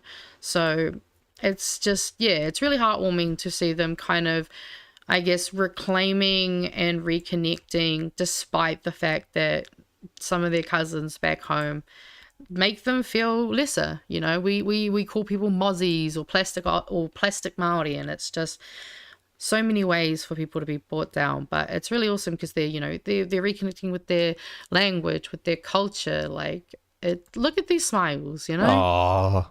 Like, they're genuinely just so happy. And the thing is, things like kapa haka are just, honestly, as someone who used to do kapa haka, like, when you're in a group and you're harmonizing and you're like going in sync with each other, it's just a really beautiful feeling. And I'm really glad that they are able to kind of enjoy that. Yeah. And then, I mean, and just like singing and stuff in general is just great. Yeah. I was a choir kid, you know, choir, kapahaka, any chance. No, I avoided that. And then this is kind of, I've got two last little ones. We've got something that I can't personally connect to, but I'm sure many people can, is the Rainbow's End pirate ship, which was an iconic staple of obviously the Rainbow's End brand, has returned, and people are really fucking stoked, which I think is pretty. I think it's pretty cool. So like, you know, because I think there was a bit in here. Yeah, here we go. We'll just listen to her for a tiny bit. The pitch and is a bit taller, so on this one, in the back. This is a different video, never mind.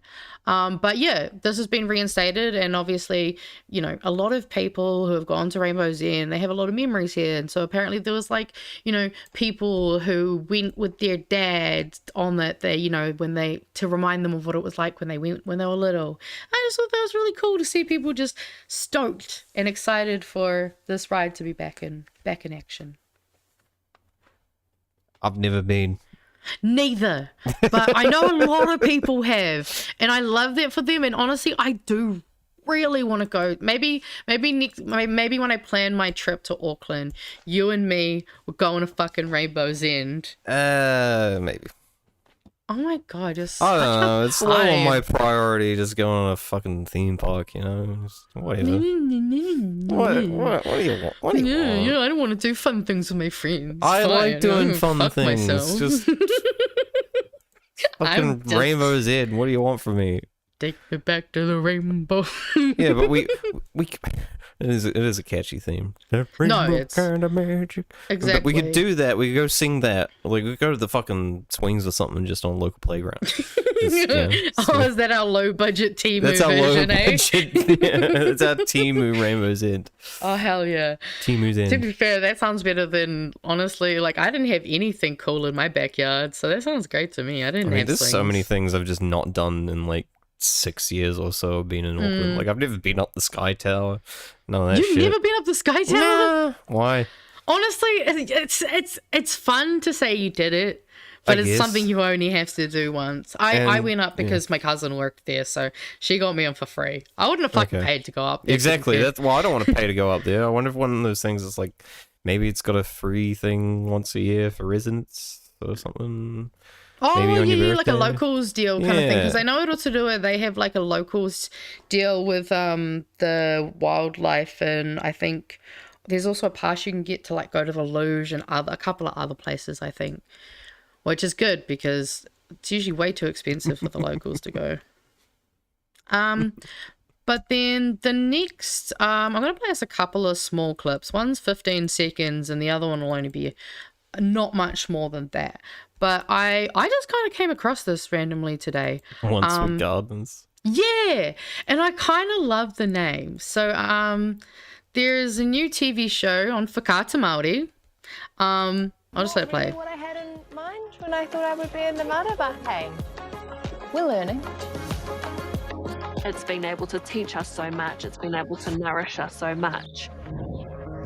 So we see a little drop of our girl Hannah in there, and then I'll just let this little beginning bit. Sorry, just to interject. What have you ever heard? Like, there's some weird myth like overseas that we can't like have our own gardens or something. That's being like a weird thing. That's just I don't know why. It must have been someone didn't like our country and just started that rumor. Like, yeah, but I hear over there, socialist New Zealand, they can't grow their own food in a garden or some shit like that. But it's weird. Yeah, it's like a thing. It's a thing, and I've seen it. I've seen it multiple times. People are like, you guys could grow gardens in your houses, right? It's like, yeah, there's no law against that. Mm-hmm. Also, bloody hell, Kiwi Bird, but you're not listening. Let's not divide Māori. I don't have fucking space for a garden. I live in Wellington. Leave me alone. I have space for a garden. I want a garden. If I could have a garden, I fucking would, because holy shit. Just being able to get fresh herbs from the garden. Oh, You don't need a being able garden to though, do you that. just need a little pot thing. My house doesn't get sun. I have to permanently have my lights on during the day. Herbs don't need that much sun. Still, let's not divide us. Okay. All right, and then we'll just let this go for a few, probably like 30 seconds or so. Oh, beautiful. Very far forward. E mere tini ku. I tēnei rā kei te tūtaki au e mere tini Bennett Huxtable. Ka whakamahi a mere tini I te maramataka I tōna mara me tōna ao ia te rā. E hika Which the ability to use the lunar calendar in fucking gardening. Oh my god, I would love so many good skills. ka ana ahau ki te noho tahi ki aia me te ako I ēnei mā tauranga tuku iho. Hold up, that was an orange pumpkin. Was it? I swear that was an orange pumpkin. It's probably a gourd of some kind. Oh, maybe. Oh, you know, it's probably like a butter. Oh yeah, there we go. Butternut Some squash? kind of. No. Yeah, actually does look butternutty. Yeah, it was a weird shape. I wasn't born here. Was born over in Whānau. Oh. We came for a tangi and we went out to the family home, said there was no one living in it. I just realized I don't think that's the right spot. Whoops. Anyway, it's a good little show that you can kind of get into, and they're obviously trying to kind of get back to their roots, and obviously get back skills that like have been genuinely lost. Like Māori were amazing cultivators. Like the fact they literally had little dirt holes that they could store kumara in for months without going bad. Like, I can't often store fucking shit in my cupboard without it going bad because, again, cold, wet, gross, shitty Wellington house. And I mean, I don't know if anyone's heard of them before, but there used to be these things they called stone rows where they would put stones in lines under and then put dirt over it, and that's what they would actually put the seeds into. So then that way, as the sun hits it, the rock absorbs the heat, and then that way they can actually extend out their harvesting periods. Yeah, see what I mean? Like that amazing fucking big brain shit. That might have been some Polynesian knowledge, because I think they did the same thing at Rapa Nui. I heard. Okay, so I don't know if you know, but quick history. We went from Taiwan, we went all the way through Micronesia, Indonesia, all the way over to East Tahiti, and then came to New Zealand. So we, like, Māori developed in New Zealand, but Polynesians came here. So that's why we do have a lot of similarities, but like you'll notice in, say, our iconography, there's a lot more straight lines and stuff like that. And ours have a lot of curly lines, a lot of corus. It's shaped by the environments that we were living in. Yeah, well, there's not many ferns in those other environments. No, exactly. And I mean, house shapes slightly different, but still had marae, still had aotea, all of those kind of functions. And I just think it's amazing that like we had such amazing skills and technologies, and it's unfortunately a lot of it's been lost to a lot of us, but I think it's really cool that people can kind of watch stuff like this and actually, like, I'm very gonna just be watching this show because it was a come on, of course it was. I just saw that it was a come on, but it's a really awesome one. And yes, kumara is native to South America, and that's because the Polynesians went to South America and they got the kumara, and then they brought the kumara to New Zealand. Yay! I mean, I think potatoes in general were native to the Americas, not Europe or Asia, I believe. I'm not gonna. I don't know. I don't know the potato fact. That's the case. Yeah, just potatoes, just stolen. If we're wrong, Kiwi Bird will tell you. Someone steelman me on that, but I'm pretty damn sure. Yeah. Yeah. Exactly. So, yeah, just a fun little show for people to... And also because there is a mix of te reo and English, it's a little bit of a good show to kind of practice your ear and also actually pay attention to the fucking show because you have to read a few lines every now and then, which is always good. Awesome. So, I guess now... Amazing. It's your favorite time. Yay! Okay, I'm getting some yeses and 100%, so I'm going to say that's you're good. Steel landing me, and I'm correct. 100% correct. Potato fact confirmed. Potato facts. Thank you. Hell All right, yeah. going into Around the World. Come dance all around the world. Where we go through all the other stuff that happened around the world this week, unless it was a major event that we want to mention at the start of the show. But besides that, all right, let's get into it. So, U.S. national debt top $38 trillion. $38 trillion. 38 trillion. Yeah, just for those who get all up in arms about our fucking debt. The gross U.S. national debt has passed 38 trillion. So that's gross, that's not net, but we'll get into net later. It's not much different. For the first time, which works out to roughly 111,000 per person in the United States. The Trump administration is currently running very high borrowing whilst also cutting taxes, tariffs, favored for sectors and funding. For favored sectors and funding expanded military security operations abroad. Sounds like another government I know of. This is now the fastest accumulation of $1 trillion outside of the pandemic. The USA government is in the 27th day of its shutdown. In one more week, it will be the same as the prior longest shutdown of 34 days back in 2018. Again, that was under Trump. So if it goes on for another week, they've beat their record, or at least matched it.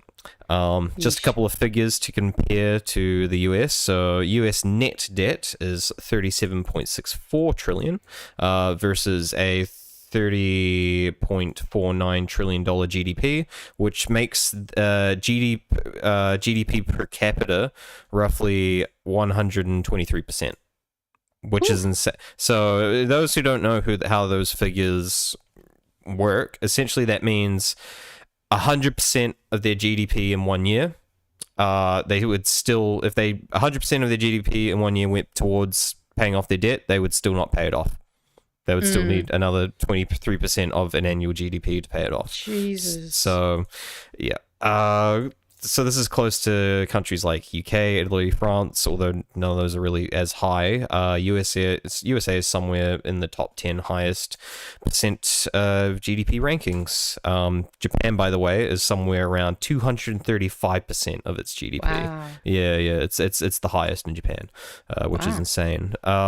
New Zealand's net debt, in comparison, is 182.17 billion versus 435 billion GDP, which puts us around roughly 41.8% GDP per capita. That makes us closer to countries like South Korea, Latvia, Australia, Netherlands, Sweden, Czechia, Ireland. So all countries that I think do relatively well. I think I think Luxon likes Latvia, doesn't he? No, it's Estonia. Don't worry. No, yeah, Estonia. I mean, but I don't see anyone talking about South Korea's economy going the shitter, So, look, but that just puts it in comparison how not critical our fucking debt is, Oh, absolutely. It's just like we could borrow more if we needed. It's been overhyped for sure. Absolutely.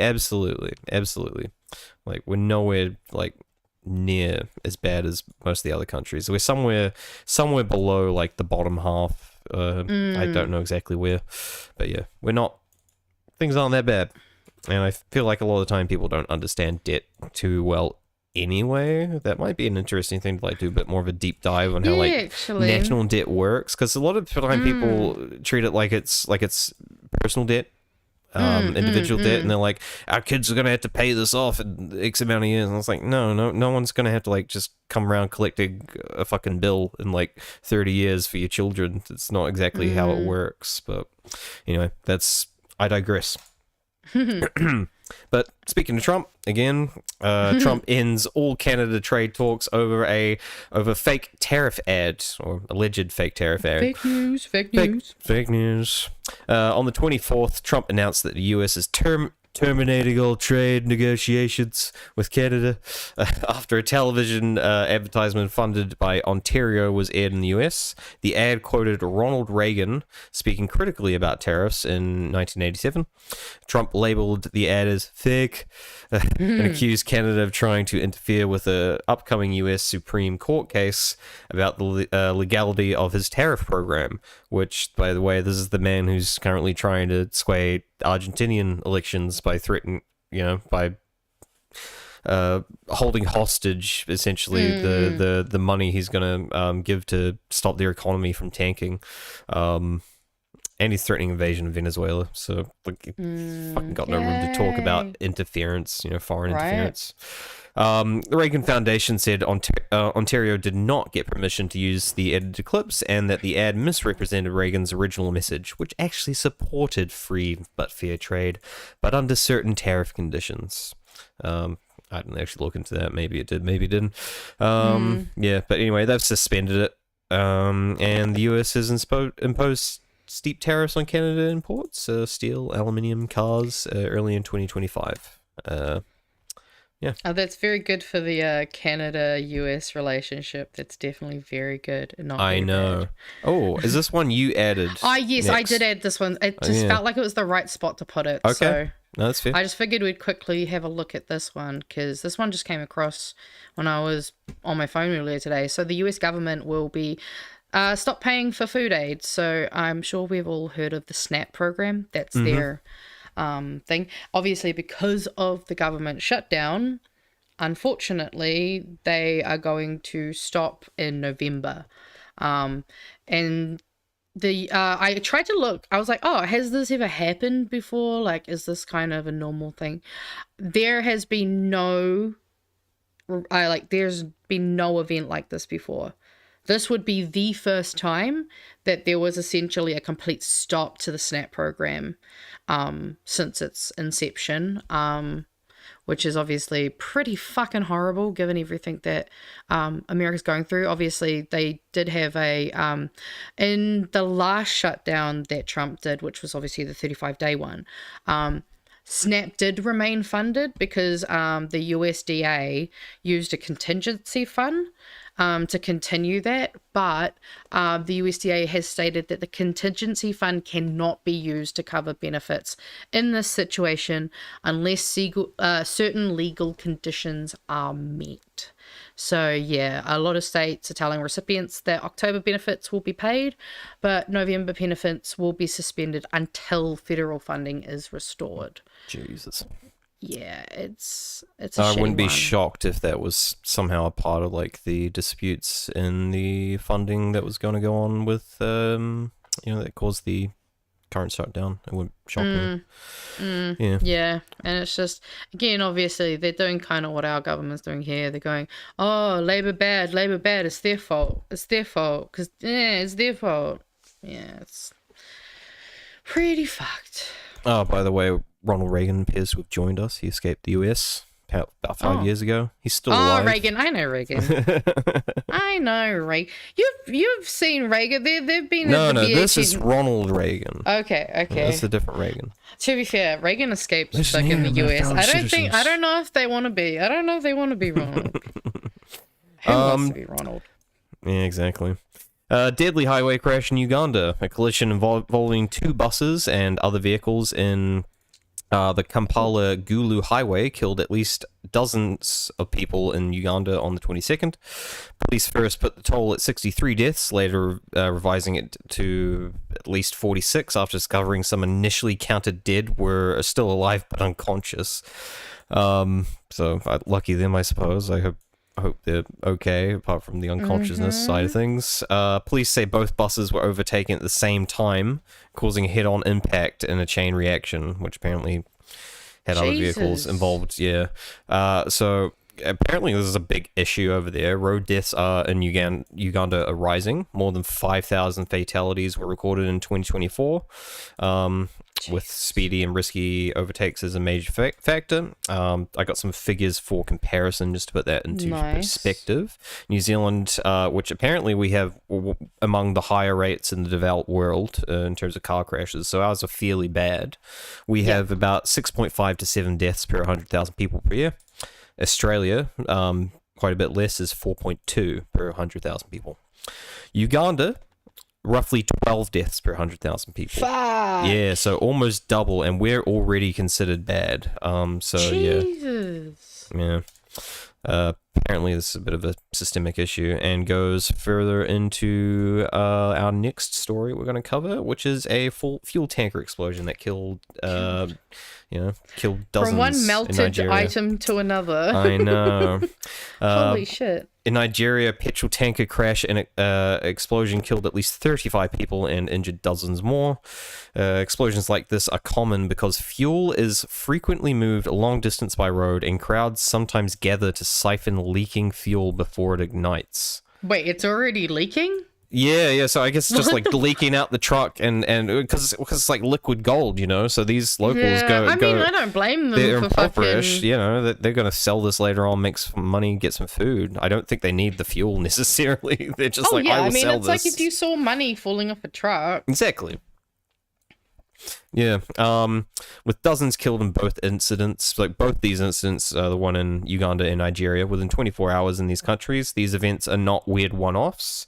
They're part of a steady pattern of preventable mass death incidents in much of the global south that get almost no international coverage, unless the number is shocking. I mean, these numbers are shocking, but I guess in comparison to a lot of what goes on there, they're not considered that shocking. So, if the 46 people plus died in a car crash in Auckland, bus crash, whatever, it would bleed for a week, Whereas in Uganda, it's like, anyway, in other news, so... It's horrible. Yeah, this highlights chronic safety failures, poor road enforcement, aging fleets, all that stuff. So yeah, systemic issue really. Yeah. And these. So I got some. The next three are kind of breaking. These actually came out today, but I thought just they all worked into each other.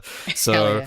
Parliament in Djibouti voted to remove its age restriction for presidential candidates. Their 77-year-old president is most likely seeking re-election in 2026. I know. Somehow they are not getting the message that the new generations are sick of ancient old farts leading them into an apocalypse. Wait, so if they're removing the age restriction, is it only the cap at the top, or does that technically so mean it was bottom? Oh, yeah. No, I'm wondering, does that mean like a 16-year-old? I did not look into it, but last I checked, it was a cap on top they removed, as far as I'm aware. It was at 65. Okay. I was wondering if it was like no age limit. I haven't actually looked into the specifics of it, so maybe, but their previous cap was 75, and I'm not sure if they put a new cap on that or just removed the restrictions altogether. But it would prevent this guy from rerunning, which makes it pretty likely that he's probably gonna bid for re-election. I mean, he looks happy, so moving on, Ivory Coast candidate Bilon, I think is how you pronounce it, concedes as partial results favor Aotearoa, I think is how you'd probably say that. Who is their current president, I believe. The country awaits the final presidential election result that could see their 83-year-old president sworn in for a fourth term. Jesus Christ! Yep. So Ivory Coast is also getting another old guy for fucking who knows how. He's going to be there till he dies, I assume, this one too. Wow. Which takes us into our next story. 4 protesters have been killed in Cameroon. This comes after hundreds of supporters protest in opposition of their 92-year-old president, accusing him of seeking to rig elections. Jesus Christ! All these 3 came out today, these stories. Oh my God. And it's like they all met. Like, because after I saw that first, I was like, I wonder how old these other 2 people are. And I checked, I was like, they just keep getting older. So yeah, I thought they might stay, I think, but that's We thought That's 77 was ridiculous. bad. Right. 92-year-old. Like nearly 80s? Like, that's getting towards world records there. Like, 90. I wish I could make it to 92. It's a world record for the age of, like, a fucking... I don't know. Later, though. Actually... no. Hey, Rajan, do you want to look up what the someone oldest... confirm that. Rajan, you do it. I'm making you do it. But ladies, gentlemen, anyone outside or in between, we will eternally be stuck in this old, out-of-touch leader cycle as the global system burns before our eyes. Pray for me. Pray for you. Pray for your family. They're holding on with their dying grip. They're just like, no! Make it stop! I will ruin everything before I leave. How dare I try to actually set up the children of the future and all that fucking jazz. I don't know. Although anyway, I guess we're going into the future now a little bit. Let's go into the future of more Thatcherism. So, following up from our previous two reports on Japan's potential first ever prime minister, woman prime minister, it's happened. Japan did get their first ever woman prime minister. Japan's parliament has confirmed that Sanae Takaichi as prime minister, Japan's first female PM in history. She's a hardline conservative aligned with the late Shinzo Abe and the national wing of the Liberal Democratic Party. She took office after the LPD party cut a last-minute deal with the right-wing Japan Innovation Party. Despite bringing them 11 more seats in the lower house, the new coalition is still 2 seats short of a majority. So she's still going to have to do a little bit of work to make sure she gets things her way, I suppose. So yeah, it actually turned out that party that said, fuck you, we're done with you, I guess. It worked out because they got 11 more seats with the new coalition they formed. Nice. So yeah, it did work out in their favor. She's prioritizing defense build-up and a tougher China/North Korea line. Not feminist reform, so make sure to note that. She does not give a shit about any of that crap. She describes herself, by the way, for those who may have missed our previous reports, as the Thatcher of Japan. So that gives you an idea of what she's going to be going for. Progress, people. We got a woman, but she's a fascist. So very she's probably Atlas connected, honestly. Honestly, I wouldn't fucking be surprised at this point. Neoliberal shit, that's what you're looking at. That's what Thatcher was. She was in my Atlas thing. But yeah, cabinet has had only 2 women so far, despite her promising Nordic-style gender balance. She's hawkish on defense, skeptical of LGBTQ rights and same-sex marriage. Oh, and I added this. I added this at the end, just as those news stories. Also, she's 64, so not a young one either. So. But also, that's a lot younger. It is younger than 92. Well, even like a lot of like leaders, they're often like in their fucking 70s. Because actually, Scruffador had a really good question of how does it compare to our oldest prime minister, which I went and googled. Okay. Our oldest was only 75. All right. So like we've done pretty good. Also, Rajan checked and it was 92. 92 appears to be the highest. So fuck. So that guy in Cameroon is going for the record year on year. Yeah. He's 92. If he lives another year, he gets the record. Keeps getting it every year he's alive.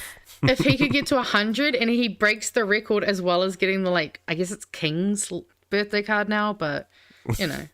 Gets a special prize. Just got a little card. Congratulations, you're a 100-year-old dictator. You get a prize.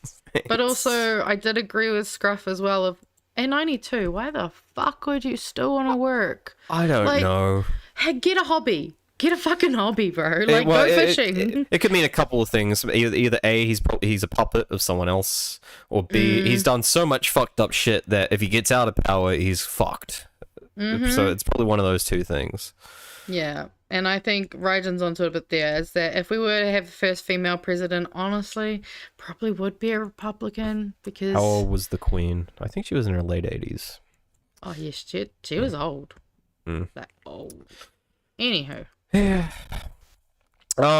China overtakes the US as Germany's largest trading partner. Again, this partly reverses last year's moment where the US briefly edged ahead. US tariffs under Trump cut German exports to the US, cars, machinery, chemicals, whilst German imports from China rose roughly 8%. So, lol, it's kind of Trump's fault. Shot himself in the foot there a bit. So good job, bro. Yeah, and good job, Trump. But he's probably sitting there going, fuck you guys, you trade more with China than you do with us. Horrible allies. German officials stressed the need to rethink the country's approach to China, whilst the foreign minister postponed his visit to Beijing. The delay comes amid concerns about China's export limits on rare earths and semiconductors, which, I don't know, I still think they'd be a more reliable and trustworthy partner than USA, in my opinion. So, I mean, I would be inclined to agree. I would say go for it, you know? China, for all their faults, at least seems like long-term thinkers. If you give them anything. So, yep. Anyway. All right. So, Myanmar mass arrests at Scan compound. So, Myanmar did good? I guess even a fascist clock needs to be right twice a day, you know, so. Yeah, and I mean, we need to get rid of as many of these scam fucking hubs as possible. Yep. So Myanmar's military raided what's known as KK Park, a notorious cyber scam hub near the Thai border, and claims it detained more than 2,000 people linked to online fraud, gambling, and cross-border scam operations. State media says the army also seized dozens of Starlink satellite internet terminals used to keep the scam mills online. So thanks, Elon, funding scams and shit. Fucking. Also, they're probably just going to use this themselves for their own, I don't know, probably reverse engineer the technology or some shit, try and hack Starlink, I don't fucking know.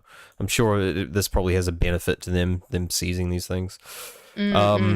Rights groups note that the junta is also using anti-fraud race to boost its image whilst continuing arbitrary detentions, torture, and airstrikes elsewhere. So essentially it's just a smoke screen to sort of appease foreign powers, make it look like they're doing good. This also, by the way, follows reports of 24 killed and dozens more injured in a military bombing at the Buddhist festival only weeks ago that we reported on. Just thought I'd remind everyone of that too. Oh, wow. Yeah, remember it was like a Buddhist peace festival and they bombed it with like a fucking glider. That's fucking right. Oh my god. Oh, man. Why is the world so ugly? I don't know, but I like how everything just sort of comes back. And I'm like, hey, I can reference old things we reported. I know, right? But I kind of hate that at the same time. I'd rather it not be all connected. All right. All right, we're going to the next one? Yep. So the US and UN have sanctioned high-profile Haitian gang figures. So not the country itself, but like people, you know, I'll get into it. Included our former presidential security chief, Dimitri Hérard, who apparently escaped prison at some point, and Kepsim Sanon, a powerful Port-au-Prince, I believe is... Yeah, Port-au-Prince. Port-au-Prince gang boss. Both are accused of arming, extorting civilians, and backing the Viv Ansam gang coalition, which now controls most of Haiti's capital.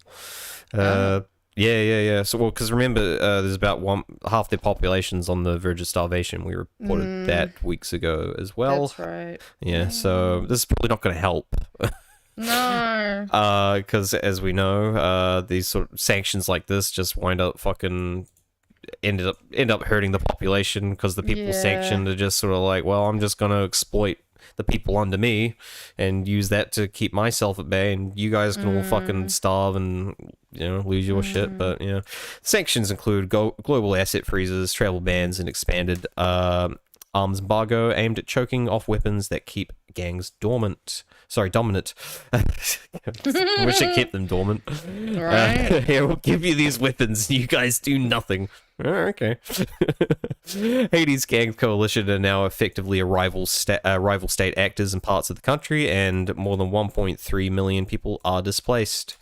Haiti is basically living through a slow motion state failure, and the rest of the hemisphere is just pretending this is just crime, you know?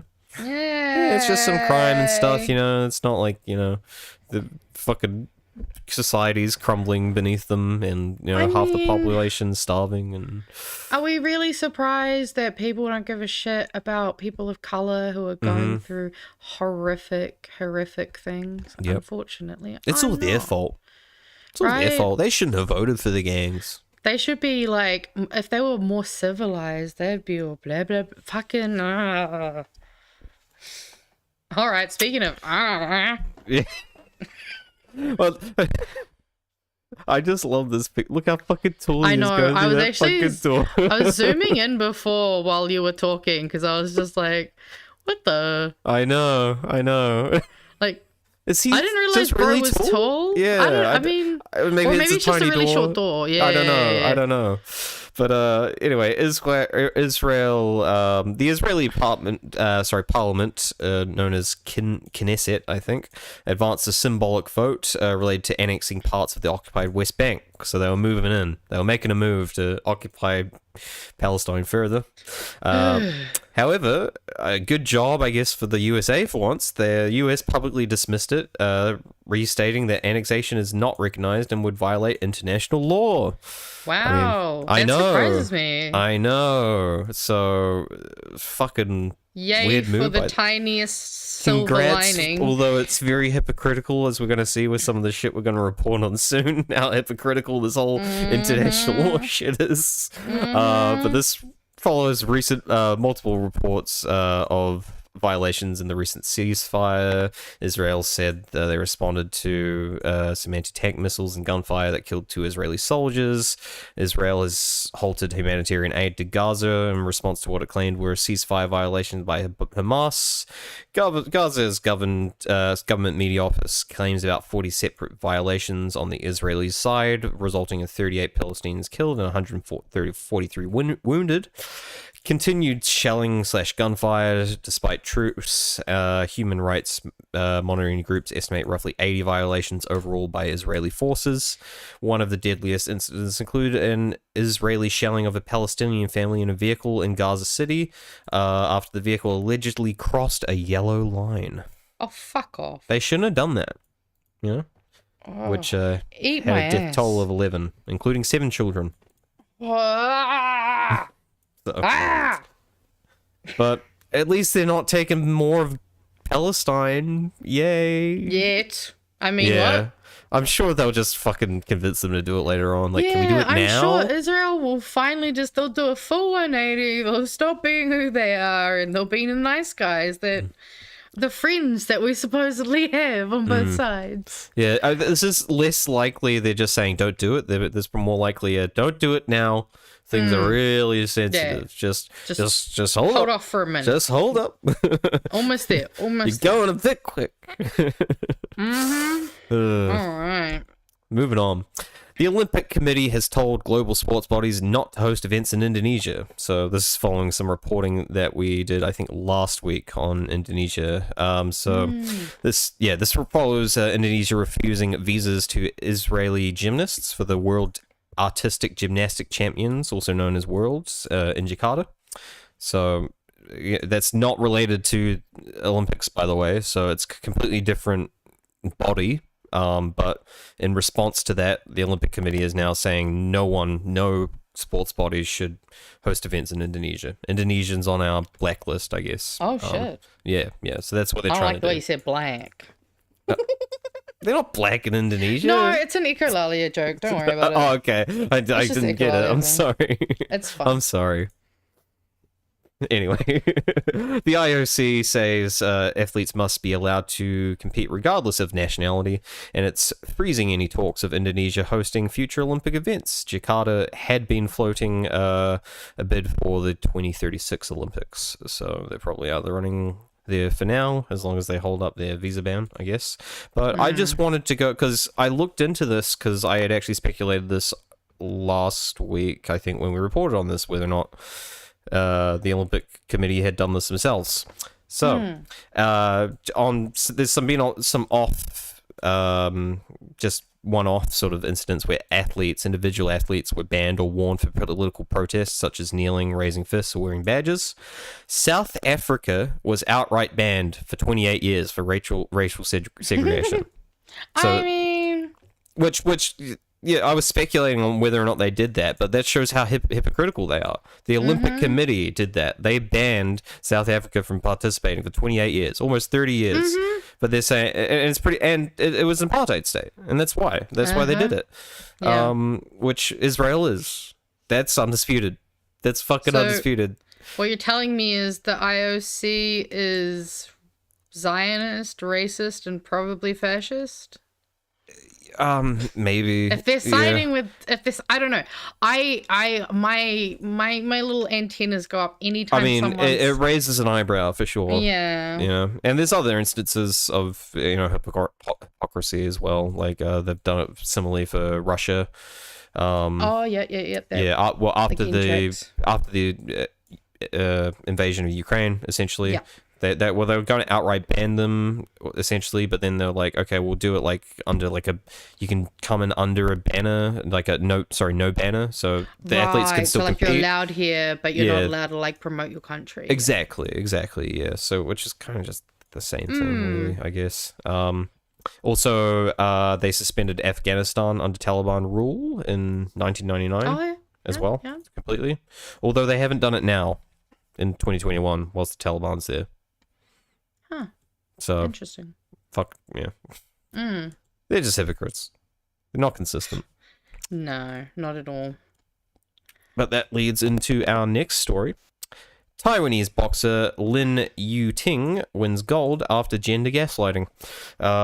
So Lin Yu-ting, for those who don't know, a cisgendered woman, which I think would confuse a lot of people the way that this is all fucking reported on, but this is a cisgendered woman, drew global attention during the 2024 Paris Olympics when some federations questioned her eligibility to compete in women's boxing.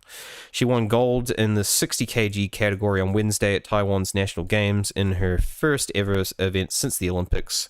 Under the World Boxing's newly introduced foreign policy, fighters over 18 who want to participate in the women's category need to take I guess it's just the women's, that's weird if it is, need to take a one-off PCR, which is a test on like their genetics, I guess their chromosomes, I think. Yeah, it's a chromosomal test. Chromosome test, yeah. Lin had planned to compete at the World Championships in Liverpool in September and agreed to undergo a compulsory genetic sex test. Despite submitting her results to World Boxing, she still had not received a response, and that put on hold her participation in future international competitions.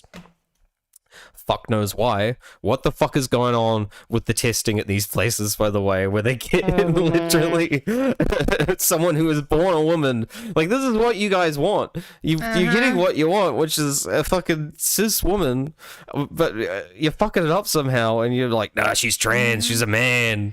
Look at her, she must be a man. I mean, I literally had to stop talking to my stepmother and my step-grandma because of the whole fucking, I've forgotten her name already, from the Olympics. It was, yeah, I got that here too. Yeah, that was it. Yeah. That was it. Yeah. Yeah. And that's the thing is, like, this is why transphobia is bad, because it doesn't just harm trans people. It is harming so many cis women. Like, I've spent my life being surrounded by, I guess, for lack of a better, women that look more like men. I've also been around men who look super gay and kind of girly and turn out to be straight, which confuses me, but you know what? They fucking exist. Like, it's just such a waste of fucking time. It's creating hatred and vitriol that, like, by the time the person proves themselves, the damage has been done and you can't really take back a lot of it because people never hang around to hear the fucking end of the story. They hear the headline and then that, like, I am sure there are people who will for the rest of their life be so sure with their conviction that, like, Imani was a man or that, you know, Yu-ting was a man. Like, it's just... And it's not just even gender stupid. discrimination either. It's like, you know, Nazi Germany, you just label someone a Jew, you don't fucking like them and get them fucking thrown in jail or ostracized. Same thing with the communist blacklisting, just accuse someone of being a communist. I guess it's the same thing in like the Canary Islands or shit or whatever, Seychelles, where you just accuse someone of being a witch or shaman or what the fuck ever that was. Witch. Yeah, you're a witch. So yeah, and then they need to do a fucking whole court trial to exonerate themselves. I'm not a fucking witch, guys. They don't exist. Well, I think it's also stupid because if you think about it, it's like, okay, so just because your eyes think that that's not a woman, this person has to go through genetic fucking testing. Yeah. At that point, maybe you should just genetic test every single person in sport. True. Yeah. You want to fucking make those categories, you can have... What you're going to find out, though, is you're not just going to have an XX and an XY category because, fun fact, chromosomes, like everything, are weird and fucky, and some people have weird ones. There are people who have chromosome papers. XX chromosomes thinking they have XY chromosomes their whole life. Like, it's just... Nature's weird, and it does weird shit, and just assuming because your eyes, like, no. Also, you're right, Kiwi Bear, Olympics do suck. There's so many more issues than even just this. They're just environmental impacts. They come build a shitty fucking village that they say is gonna like be permanent or something and bring a whole lot of tourism, and it just becomes fucking a shithole that degrades and abandoned. No one fucking uses it for anything. Like... And just a waste of money. It's like it's basically a money funneling situation. Just. The rich, it's also probably. just a weird dick measuring contest at the end of it, really, when you put bring it down to the base. But yeah, it's bullshit, and people if there was a meme about it, James, send it to Magenta on Discord because we need memes. Yeah, I didn't do my job, and Rogers won't let me fucking forget about it. Yeah, I hate them. Anyway.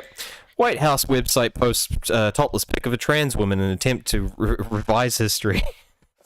On the 24th of October, the White House's website's major events timeline was updated to include a claim that Joe Biden / Kamala Harris's administration hosts transsexuals at the White House in 2023.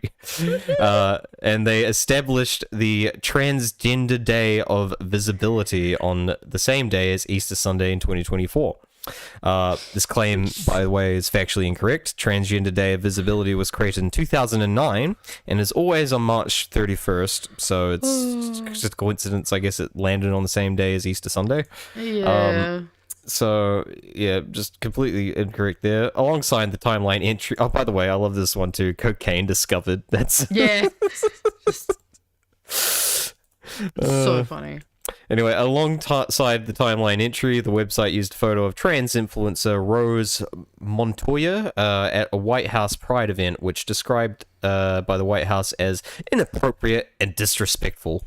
Which also, why the fuck did they post it? I don't fucking know if it was so inappropriate and disrespectful. Like, that's... But also, like, they have a fucking president who grabs women by the pussy, like... True. Maybe that's the problem. Maybe if she was grabbing her own pussy, that might be the problem. It's the wrong thing to grab. But also, titties. Anyway, this update comes amid the administration's controversial decision to demolish part of the White House, the East Wing. So this is all kind of coming... suspected to be a part of the cover-up of the White House East Wing bullshit for a new ballroom, which is drawing criticism for cost, lack of oversight, and symbolism. Yeah, that's right, the fucking ballroom. Yeah. This is all seen as sort of a distraction. This also reflects other historical revisions recently from the current administration, including references to the Tuskegee Airmen and women Air Force service pilots in the U.S. Air Force, scrubbing of diversity and identity-related content in national parks, public lands related to women, tribal disability, race and ethnicity from signage, online pages and exhibits, as well as alterations of exhibits in the Smithsonian, or exhibits that degrade or divide Americans by race, gender, etc., and also references to Donald Trump's 2 impeachments, which were taken down at the beginning of his presidency as well. But he categorizes people by their race and gender. Ah! I'm allowed to do it. I'm the emperor. I'm the king. I can do what I want. Oh, you guys can't do it. You can't divide. You cannot divide. Oh, he needs a fucking throat punch. Yeah, let's take a break from this guy for now. I'm done with him. Let's go back to Peru. As we remember, Peru were doing some protests. State of emergency has been declared. I guess Peru test, yeah. So state of emergency has been declared in Peru's capital, Lima, amid protests.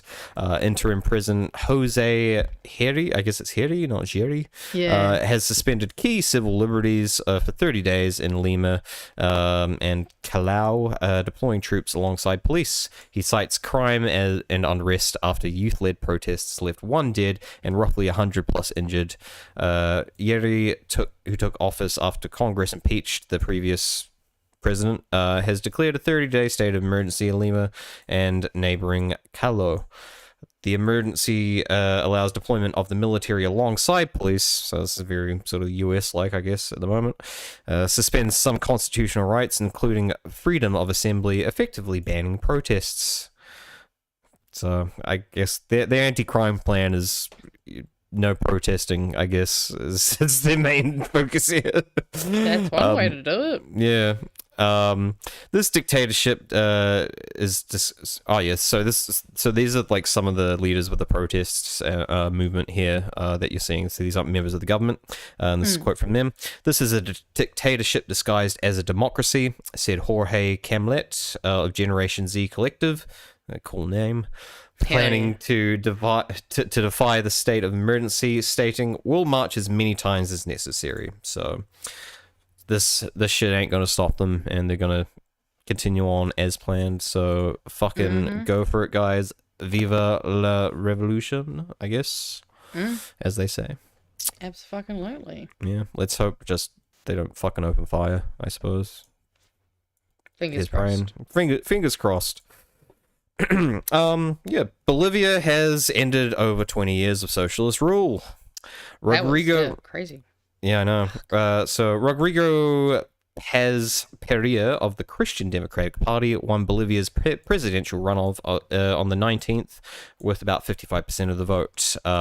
He won 32% in the first round, defeating conservative ex-president Jorge Tuto Kirionga, I don't know, something like that.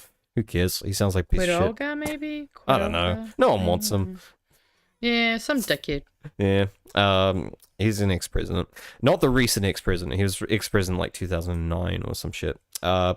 This is Bolivia's first presidential runoff ever, and the first time in nearly 2 decades there was no left-wing MAS or Movimiento El Socialismo candidate in the final round. MAS imploded internally and got wiped out in Congress. Essentially, they had like a party split thing that went on. Paz brands himself as a capitalist. He brands his platform as capitalism for all. Capitalism for all, guys. Every man a king. He wants to keep social programs but open the economy, so I guess that's somewhat promising. He doesn't want to cut social programs, but maybe he does, who knows. Seek close ties with the US, gradually roll back subsidy-heavy state-led economics. He also inherits inflation, fuel shortages, and collapsing gas revenue. He'll take office in the 8th of November, but lacks a firm majority, so he'll have to build coalitions or risk instability. And, yeah, I mean, that's pretty much it, but South America's been having a hard time recently. Yeah, no, they really have. There seems to be a lot of fires going on almost around the world. So a lot going on in South America. Apparently, Bolivia used to be South America's fastest growing economy, but has nearly depleted its foreign currency reserves after years of heavy subsidies and underinvestment in its gas industry. The vote doesn't appear to be a wholesale rejection of leftist policies, however, but rather a rejection of masses' specific vision, marketed by concentration of power, corruption, accusations, and failure to deliver. Essentially, they had a big corruption scandal thing that divided the party split, and yeah, so that's sort of more what's happened, and they've just been like, hey, socialism kind of failed fallen us. apart, yeah. Yeah, but look, you know, they might leave a bad taste in their mouth in some regards. Mass often described itself as the 21st century socialist party. However, analysts argue its policies were less about expanding socialism, more about sustaining political dominance via subsidies, populist spendings, and patronage, which kind of sounds like a Muldoon situation to me, honestly. It's very similar sounding to Muldoon, I feel. A lot of the situation, you know. Or, by the way, the new president, Pereira, is 58. Damn, young. I guess young in the grand scheme of things. That's still not young. It's still not young. But young for it's a sad leader. that we have to call that young. I know. I mean, if he died, you would say he was young. But Yeah. Anyway. But, yeah. Let's go to Venezuela. Venezuela. Yeah, so shit's going on in Venezuela. U.S. military force positioned off Venezuela's coast. So actually, here we have a bit of a map. I think if you scroll down with some of the strikes that we're going to discuss. As of the 25th of October, the U.S. has publicly acknowledged at least 6 strikes in the Caribbean maritime zone, including an incident with what Trump called a drug-carrying submarine. Keep going down. Keep going down. Keep going down. There it is. Here we go. Yeah, little map. By the way, a drug-carrying submarine. Like, what the fuck? That does sound, that is such a, that's why I was like, kind of getting lost. I'm like, what's a drug? This is fucking some weird GTA. I don't know. GTA 6? That's something you would see in like Saints Row or something. Like, we got a drug submarine. You know? 100%. We got to smuggle. Yeah, now you got to do this mission underwater. Yeah, and you can blow up all the American fucking tanks and shit. Like, I don't know. Since early September, the US has carried out at least 10 lethal strikes on vessels alleged to be drug smuggling in the Caribbean and Pacific, resulting in dozens of deaths under the logic of narco-terrorism, as they're branding it. Yep. These narcos, they're also terrorists now.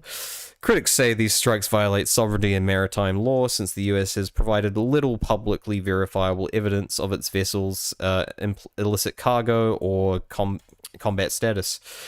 Regional governments are raising alarms. Gustavo Petro of Colombia, who we'll get more into soon, has accused the US of marauding a fisher during a previous strike and violating Colombian territorial waters.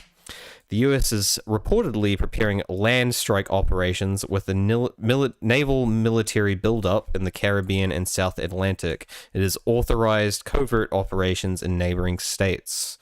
The U.S. Gerald R. Ford, U.S.'s most advanced aircraft carrier, but perhaps its lamest sounding one. Everyone loves President Ford. Everyone's favorite president. Has been deployed to the Caribbean near Venezuela, accompanying by a strike group of warships, drones, bombers, and special forces. U.S. heavy bombers, B-1s, flew training missions off Venezuela's coast, in addition to jets, drones, and a submarine are confirmed to be operating in the region. The build-up includes estimates of roughly 10,000 U.S. troops, 8 warships, and other assets under Caribbean/Latin American Command. So, yeah, they're really getting ready to just... The president of peace is getting ready for war, it seems. Yeah, I love peace. I'm the peaceful president. Give me a peace prize. Nobel Peace Prize, please.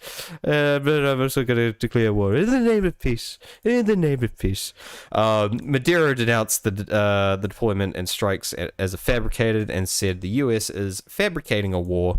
Venezuela and many analysts say the buildup is less about drugs and more about applying pressure to Maduro for regime change and or securing Venezuelan oil interests. So basically no da. Like yeah, this isn't looking great. This is Oh shit, I just changed my headphone settings. Hold on 1 second. Don't want ambient sound. Alright, there we go. Noise cancelling. Yeah. I don't know what to say about this. This just sucks. Oh, wait, hold up. Go back before we go on to Sarah Payne. There's a video here that I just want to play. Like the first, like, if you go up a bit, first, like, 10 seconds or so. It's just I opened Trump sounding dumb. it as an image, so I'll just share back to here. And it was the video of Trump. Yeah. This one. Just play it for like the first 10. I don't know. You'll know when to stop. Are declaring war against these cartels, and Congress is likely to approve of that process. Why not just ask for a declaration of war? Well, I don't think we're going to necessarily ask for a declaration of war. I think we're just going to kill people that are bringing drugs into our country. Okay? We're going to kill them. You know, they're going to be like dead. Like dead? Yeah. There you go. They're just going to be like dead, okay? We're just going to kill them. Dead. What? Give that man a peace prize. Oh my god. We're just going to murder people. Like, what the fuck? Like, it's just old man Hitler. That's all this is at this point. Yeah, and it's like, I feel like everyone's laughing, and I mean, I am laughing too, but it's not funny, haha. It's funny existential crisis. I know, I'm laughing because this is just fucked kind of shit. Oh yeah, the fact that the fucking president of America is just saying shit like this, and everyone's like, yeah, that's cool. And what's worse is our fucking government are in their fucking pocket. Yep. Let's cozy up to America. Worse. Come on, exactly. guys.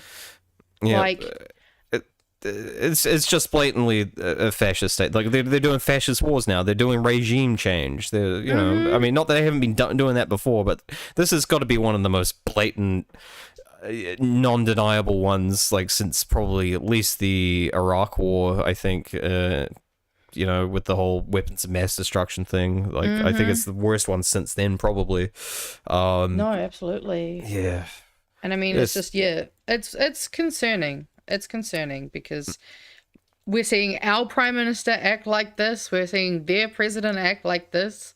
We're seeing Gen Z fucking burn down buildings. Like, I feel like in maybe not even probably 100 years from now, probably like 50 to 60 years from now, they're going to have a name for what we're in right now. They're going to have a name. Yeah. And I don't know. They're not Nazis this time. Are they just fascists? I don't know. But. Or are they something new? Something worse. I don't know. But yeah. All right, let's go on to Sarah Payne here, by the way. This might give us a bit of hope. But this is a clip from her with Dwarkish Patel, who has her quite frequently on her show. Those who don't know, she is I think a professor at the US Naval College, or maybe former professor. She's been around a long time, big well of knowledge. She does lectures, and they are fantastic to listen to if you're a fan of history, especially war history, that kind of thing. She's fascinating. She was in like Soviet Russia during like the fall of the Soviet era. She's been like on the ground in like a lot of these places. Yeah. Tankies hate her because she speaks mean about China and Putin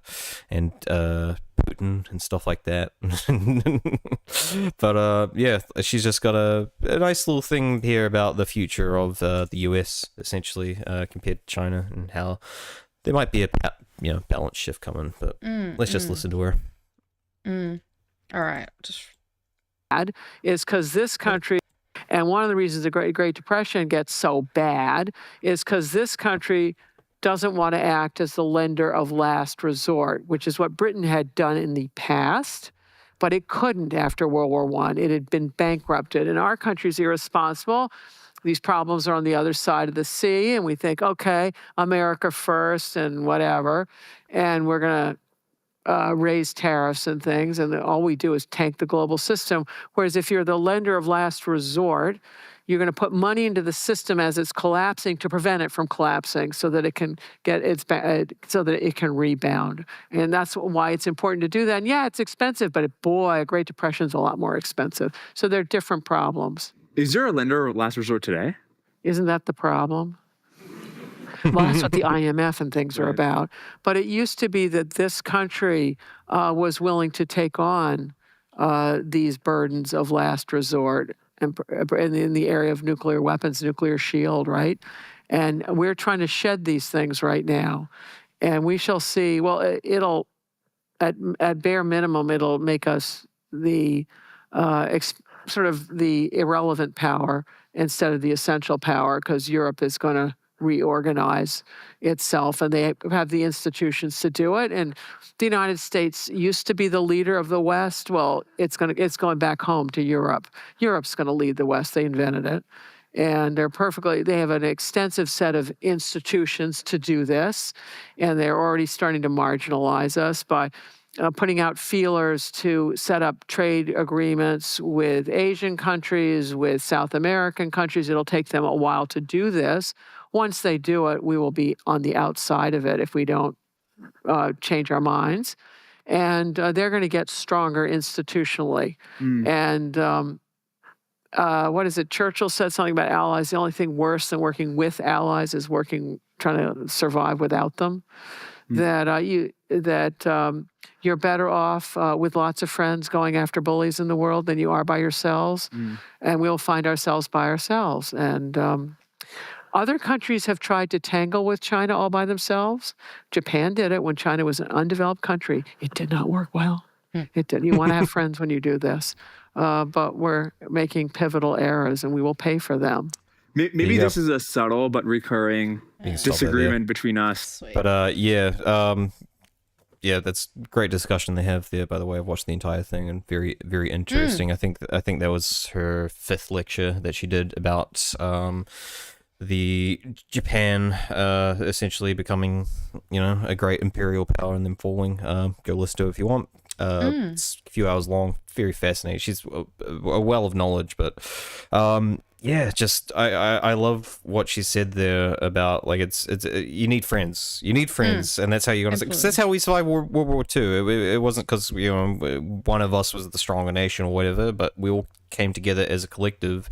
And essentially, these states on their own, they couldn't survive isolated, or that it was never going to happen. And essentially, that's why we don't want to cozy up to the United States. We don't want to alienate ourselves from the rest of the world. We want, cooperation, communication. Those are the only things that are going to keep us afloat, make us survive. It's also what we're good at. We've always been good at that, but now obviously these fucking. Not a fucking personality or just charisma between any of the fucking... her name's Sarah Payne. Yes. So I think this is called America Will No Longer Lead the West, Sarah Payne. I'll chuck the YouTube link into the chat since I've got it open. And I guess... Should we move on to the next one while I do that? Yep, absolutely. Those who are fascinated by World War II stuff, she's done a really interesting one on World War II as well. But she also says she's sick about talking about World War II, so you're probably not going to see many more things about that. It's I'm sick of it. Anyway, I've titled this one, Friendship Ended with Colombia. Argentina is USA's new best friend. What did that lady just say? What did she just fucking say? What did she just say? So, for 20 years, Colombia has basically been Washington's closest security partner in Latin America. Billions in USA went to what was known as Plan Colombia, a counterinsurgency, anti-drug operation, military training, and surveillance initiative. President Gustavo Petro, former Marxist guerrilla, by the way, I don't know, I'm kind of into it. It's elected in 2022, calling the war on drugs a failure that only punished the poor, which, fucking preach. War on drugs failure only punished the poor. He ended US-backed policies such as militarized crackdowns, criticizing their support of Israel, and saying Trump deserves jail. Fucking based.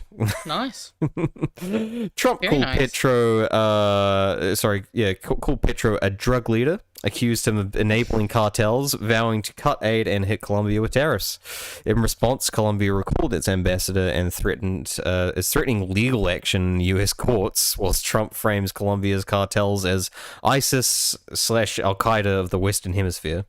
They're ISIS, they're Al-Qaeda, we're gonna kill them, we're gonna kill everyone.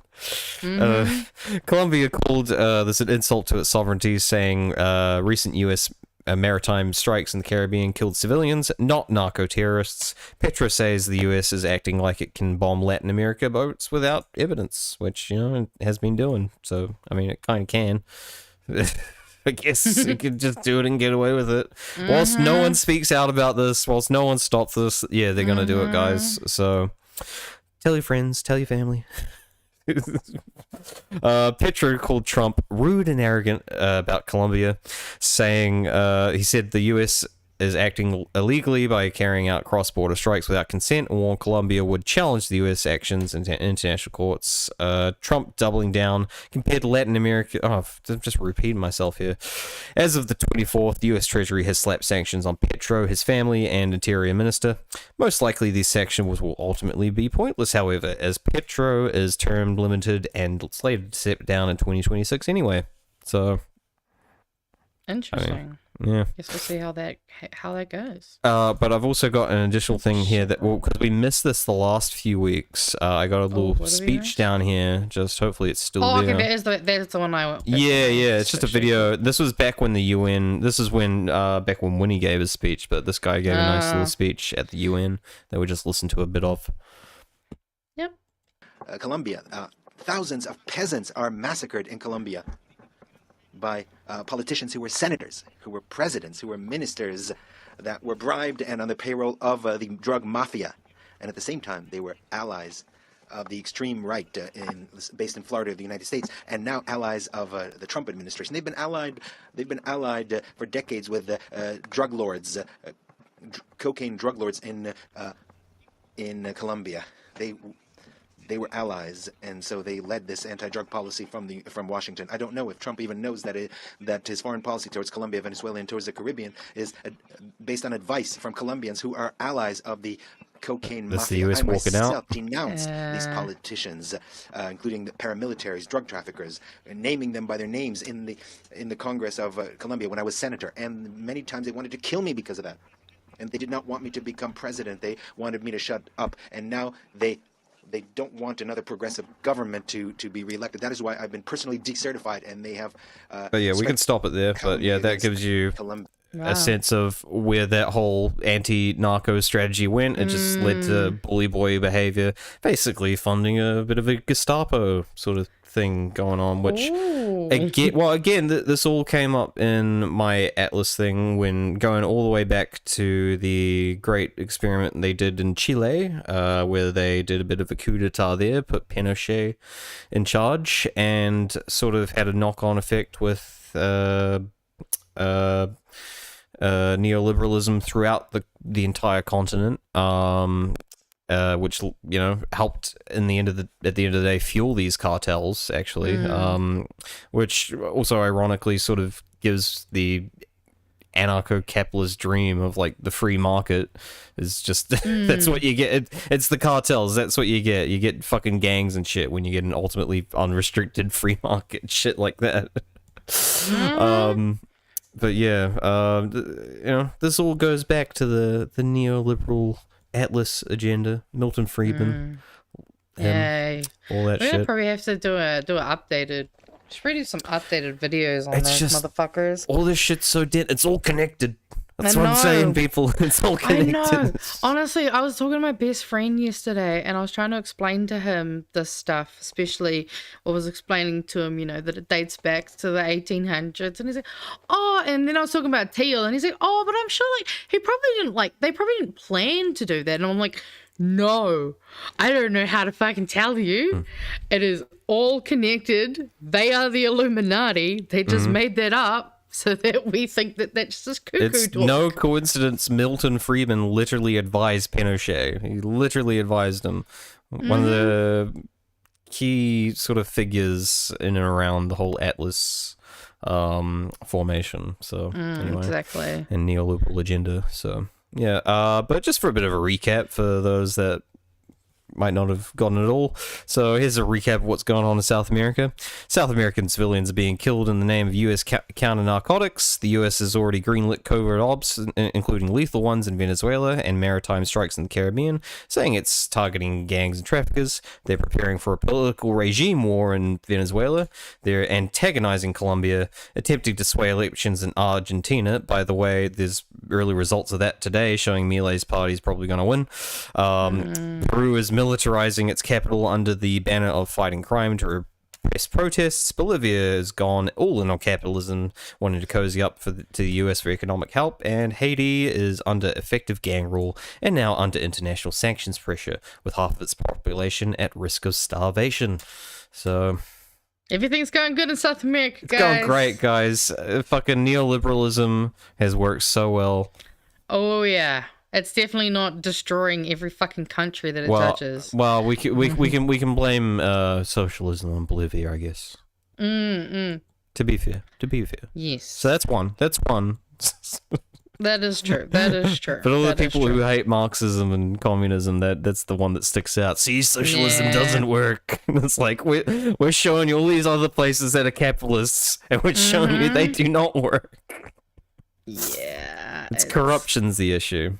Anyway, but yeah, that's pretty much all we got on for tonight, guys. But other than the couple of good little memes we'll go through just to kind of, I do have actually one video that I would like us to we'll do this one first, because this is technically a bit of an analysis of my favorite Baby No Money, and I actually think this person put it into really good words, and I'm like, it perfectly describes why I love Baby No Money, because I think he has the same kind of mix of just like doing it for the cause, but also being a fucking meme at the same time. Okay.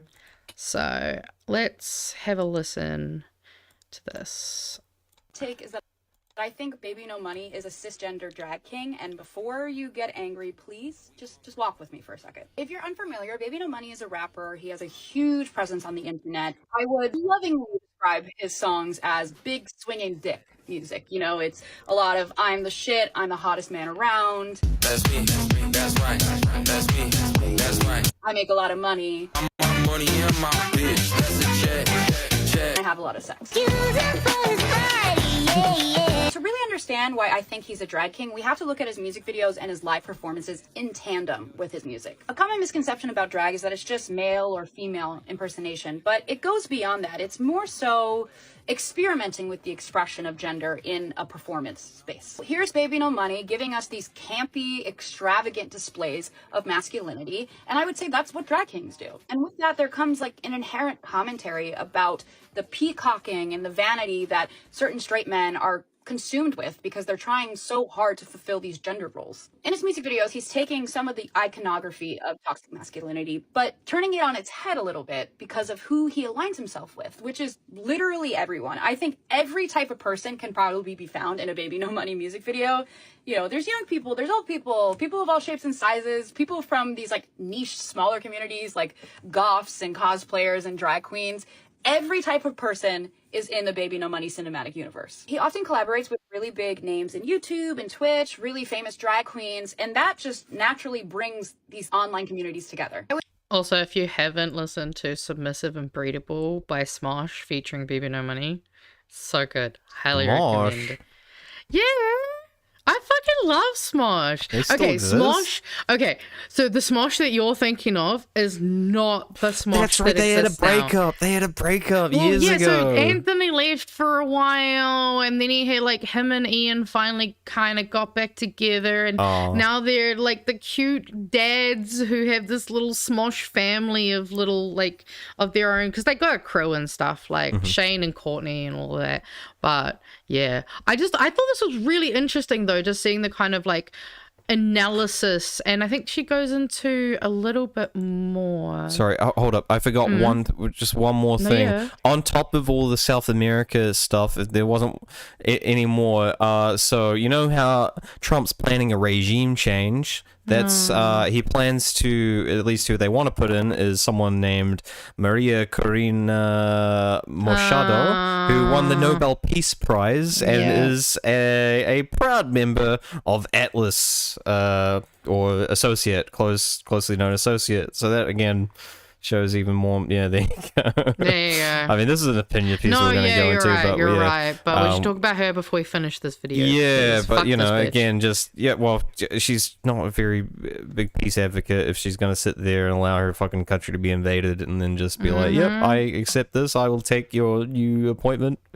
Yeah, she's not a peace advocate. In fact, she's had, let's see, I think I have some stuff here. Maybe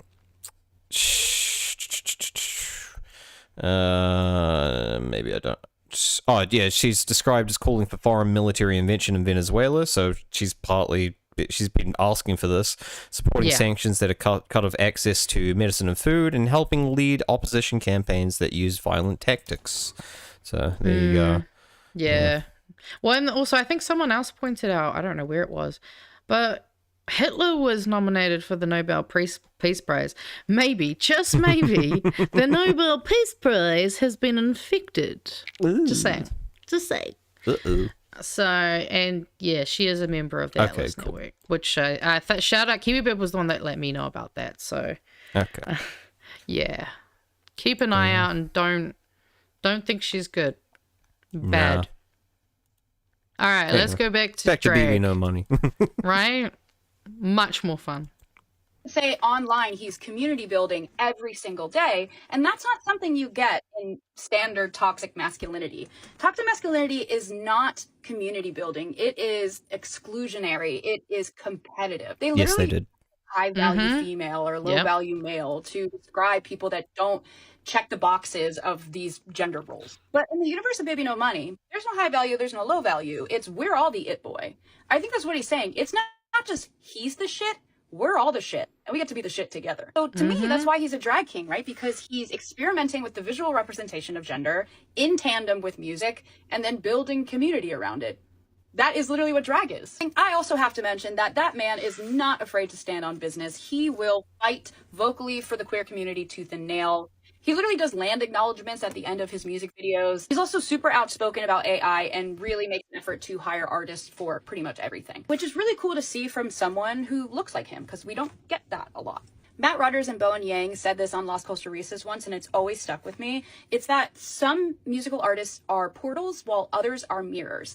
A portal is someone who takes you to a new reality, while a mirror reflects you back to yourself. And I think that Baby No Money is definitely a portal artist. He's taking us into a world where we all get to be the most confident versions of ourselves, and we get to share in the joy of that together. And listen, I know it's really funny that I'm saying such grandiose things about an artist that has lyrics like, holy guacamole, yes, she ride in My Little Pony. But that to me makes it better, because there's lightness, it's camp, it's jovial, there's jocularity to it, you know? And the fact that he's able to do that on social media, which can be so grim and soul-sucking, is honestly really impressive. As an artist myself, that's the dream, right? To bring people together in a positive way. Anyway, Baby No Money, obviously I'm a huge fan. Congratulations on the album. And yeah, keep doing your thing, you little drag king. And yeah, so obviously, if you didn't know, Baby No Money's got a new bloody album out. I listened to it today. It's so good. This is so good. And also I saw a comment from Rye there. No, I have not seen him review his own album just as Anthony Fantano, and I will need to see that because that is fucking hilarious. I also don't know if you guys have heard, but I'm not going to share the music, but he actually hosted a live stream, and this is the community part, right? Like he's constantly doing collaborations with cosplayers. He's constantly donating money to organizations because that he cares about. He's like, honestly, probably one of the coolest artists at the moment, especially as I guess I think he might be technically Gen Z. Yeah, he might be technically Gen Z. Was that a war zone in Portland that we just saw? I don't know. I wasn't paying attention, if I'm honest.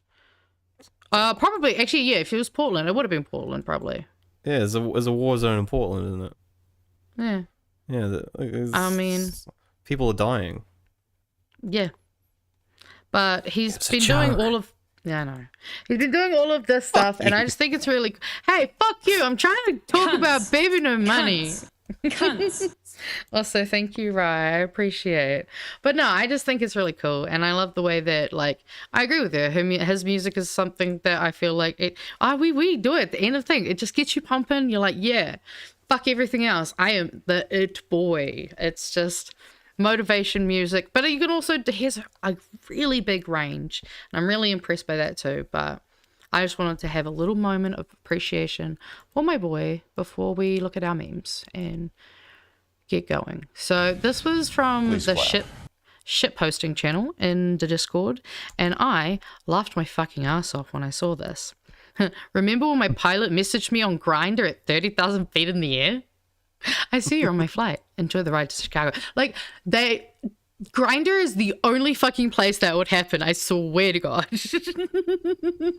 I'm surprised he didn't say meet me in the fucking bathroom. Like, Jesus Christ. So funny. So good. I mean, don't know how he's getting fucking reception, but whatever. Some of them have Wi-Fi. No, it's not Wi-Fi. It says he's on an LTE network. He doesn't have Wi-Fi on. Fuck you. The fact you even paid attention and noticed that. Yeah, well, I love that. No, that's great. Maybe he's on the runway. I don't know. I don't know, man.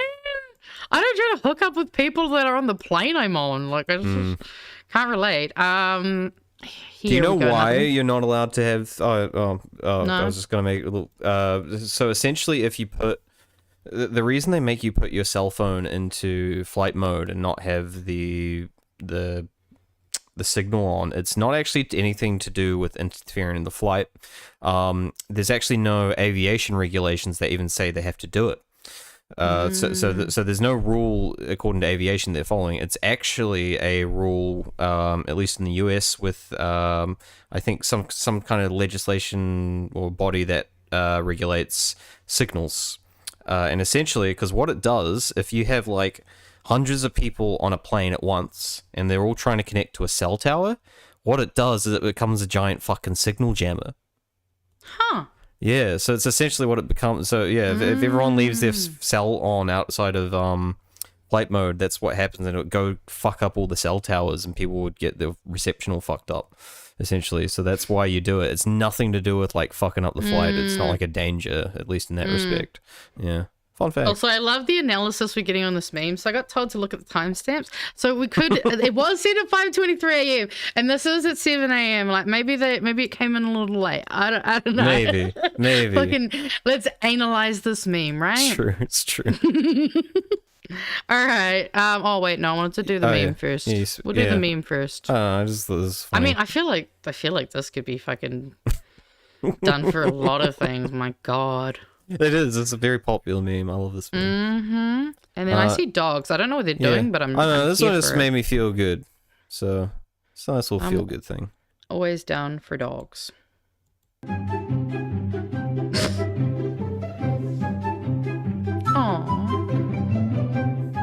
Oh. Wait for What? Yeah, I know. Oh my God, no. No. What a little nut. That's some older sibling behavior right there. Good doggy. Holy shit, that's hilarious. Oh my God. All right. Did I have any other memes? I've got all these fucking tabs now. No, actually, I got a DM. I got a ping. Oh, you got a ping? Oh no, that was Ryan. Ryan. That's just the Fantano thing.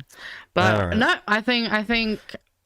Oh no, Fishy just turned up for Let's Analyze This Meme. Bruh, We've been going for 3 hours. Like, damn, son. Unless anyone's gonna send me a last minute meme. Oh wait, no, there was this video you had. I wanted to. Okay, let's Let's just. Fuck is this video this that one. you put Well, in so this here? is the end of Diwali, and I just thought it was amusing. I guess it's a tradition that they all have a fight with cow dung. They're not like just flinging poop.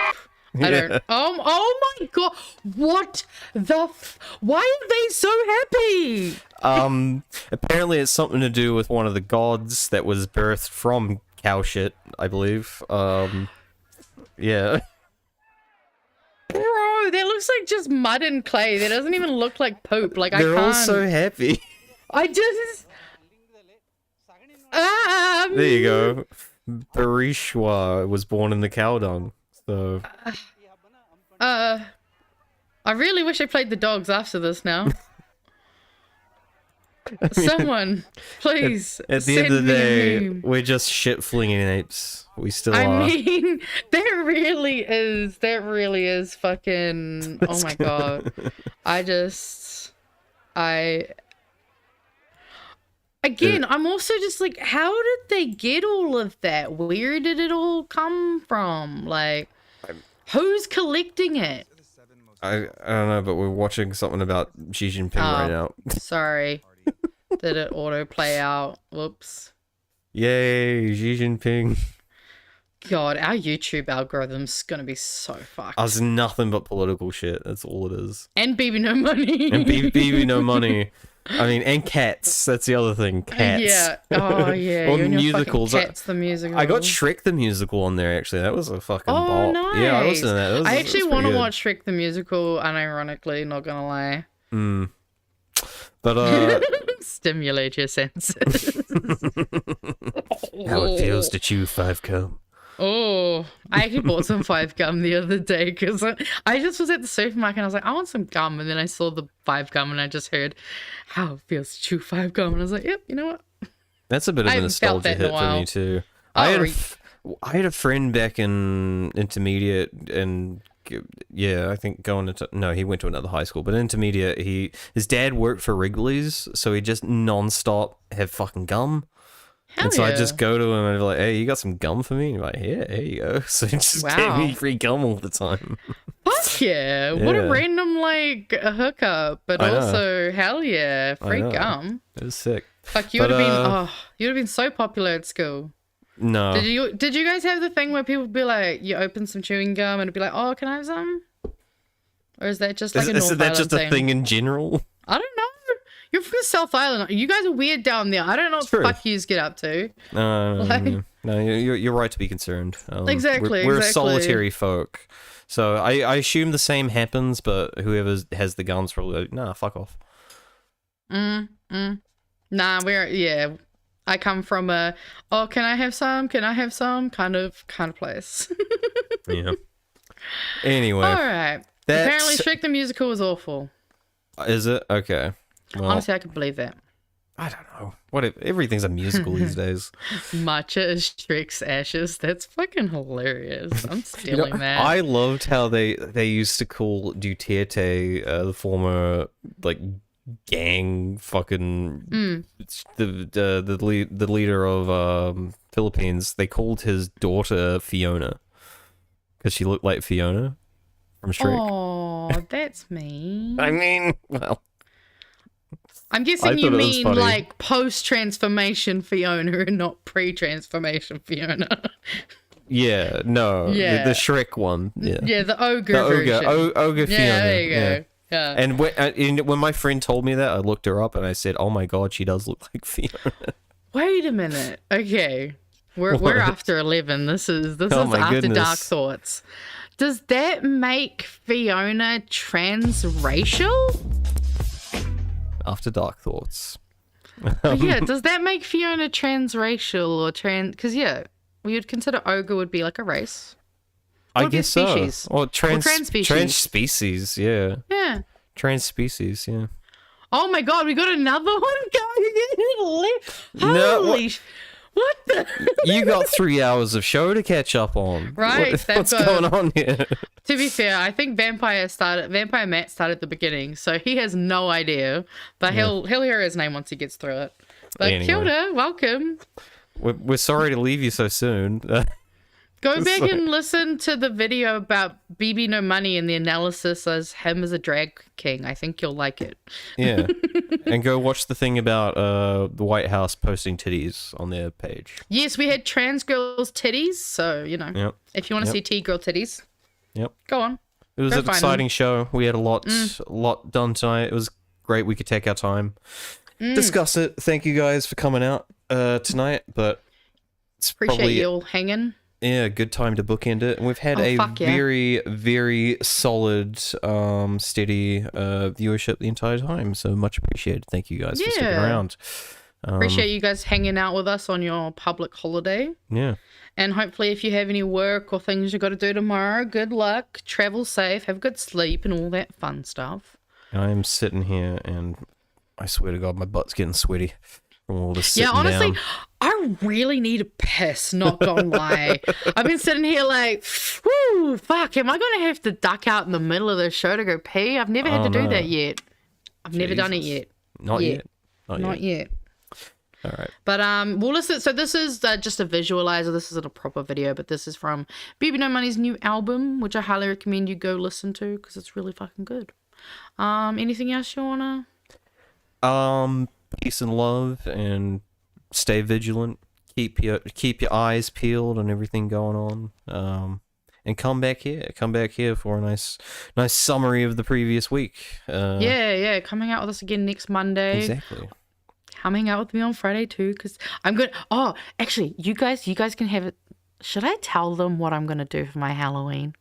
Okay, as long as you guys promise not to tell anyone in the BHN chat, because you're getting exclusives. I have come up with a really fun Halloween costume idea. Now, we have all heard the term webcaster, right, recently? Webcaster's been a bit of a new word getting in the lingo. Your boy's going to have a Spider-Man face paint with a witch's hat, and I'm going to be a fucking webcaster, guys. I'm going to be Sean Plunkett's ultimate webcaster. So there you go. Don't tell anyone in BHN. Don't spoil the fucking surprise for Friday, all right? Love yous. All right. Thanks, guys. Kakite. Looking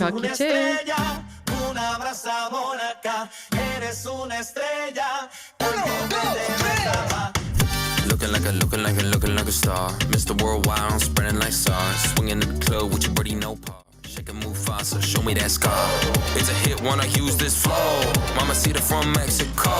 She rocks on my Rick to a roll. If you a real one, shake it. Just shake that shit. Shake up for a real star. Just shake that shit.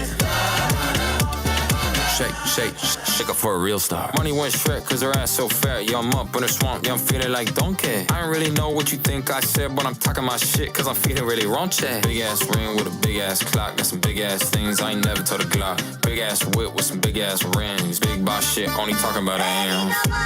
Big star caliente, no fake beef, no tempe. Big star caliente, teach her how to ooh, she call me sensei. I'm in Montre Blanc. It's some Louboutins, Alain Dons, uno, dos, tres, shake it. Just shake that shit. Shake up for a real star. Just shake that shit.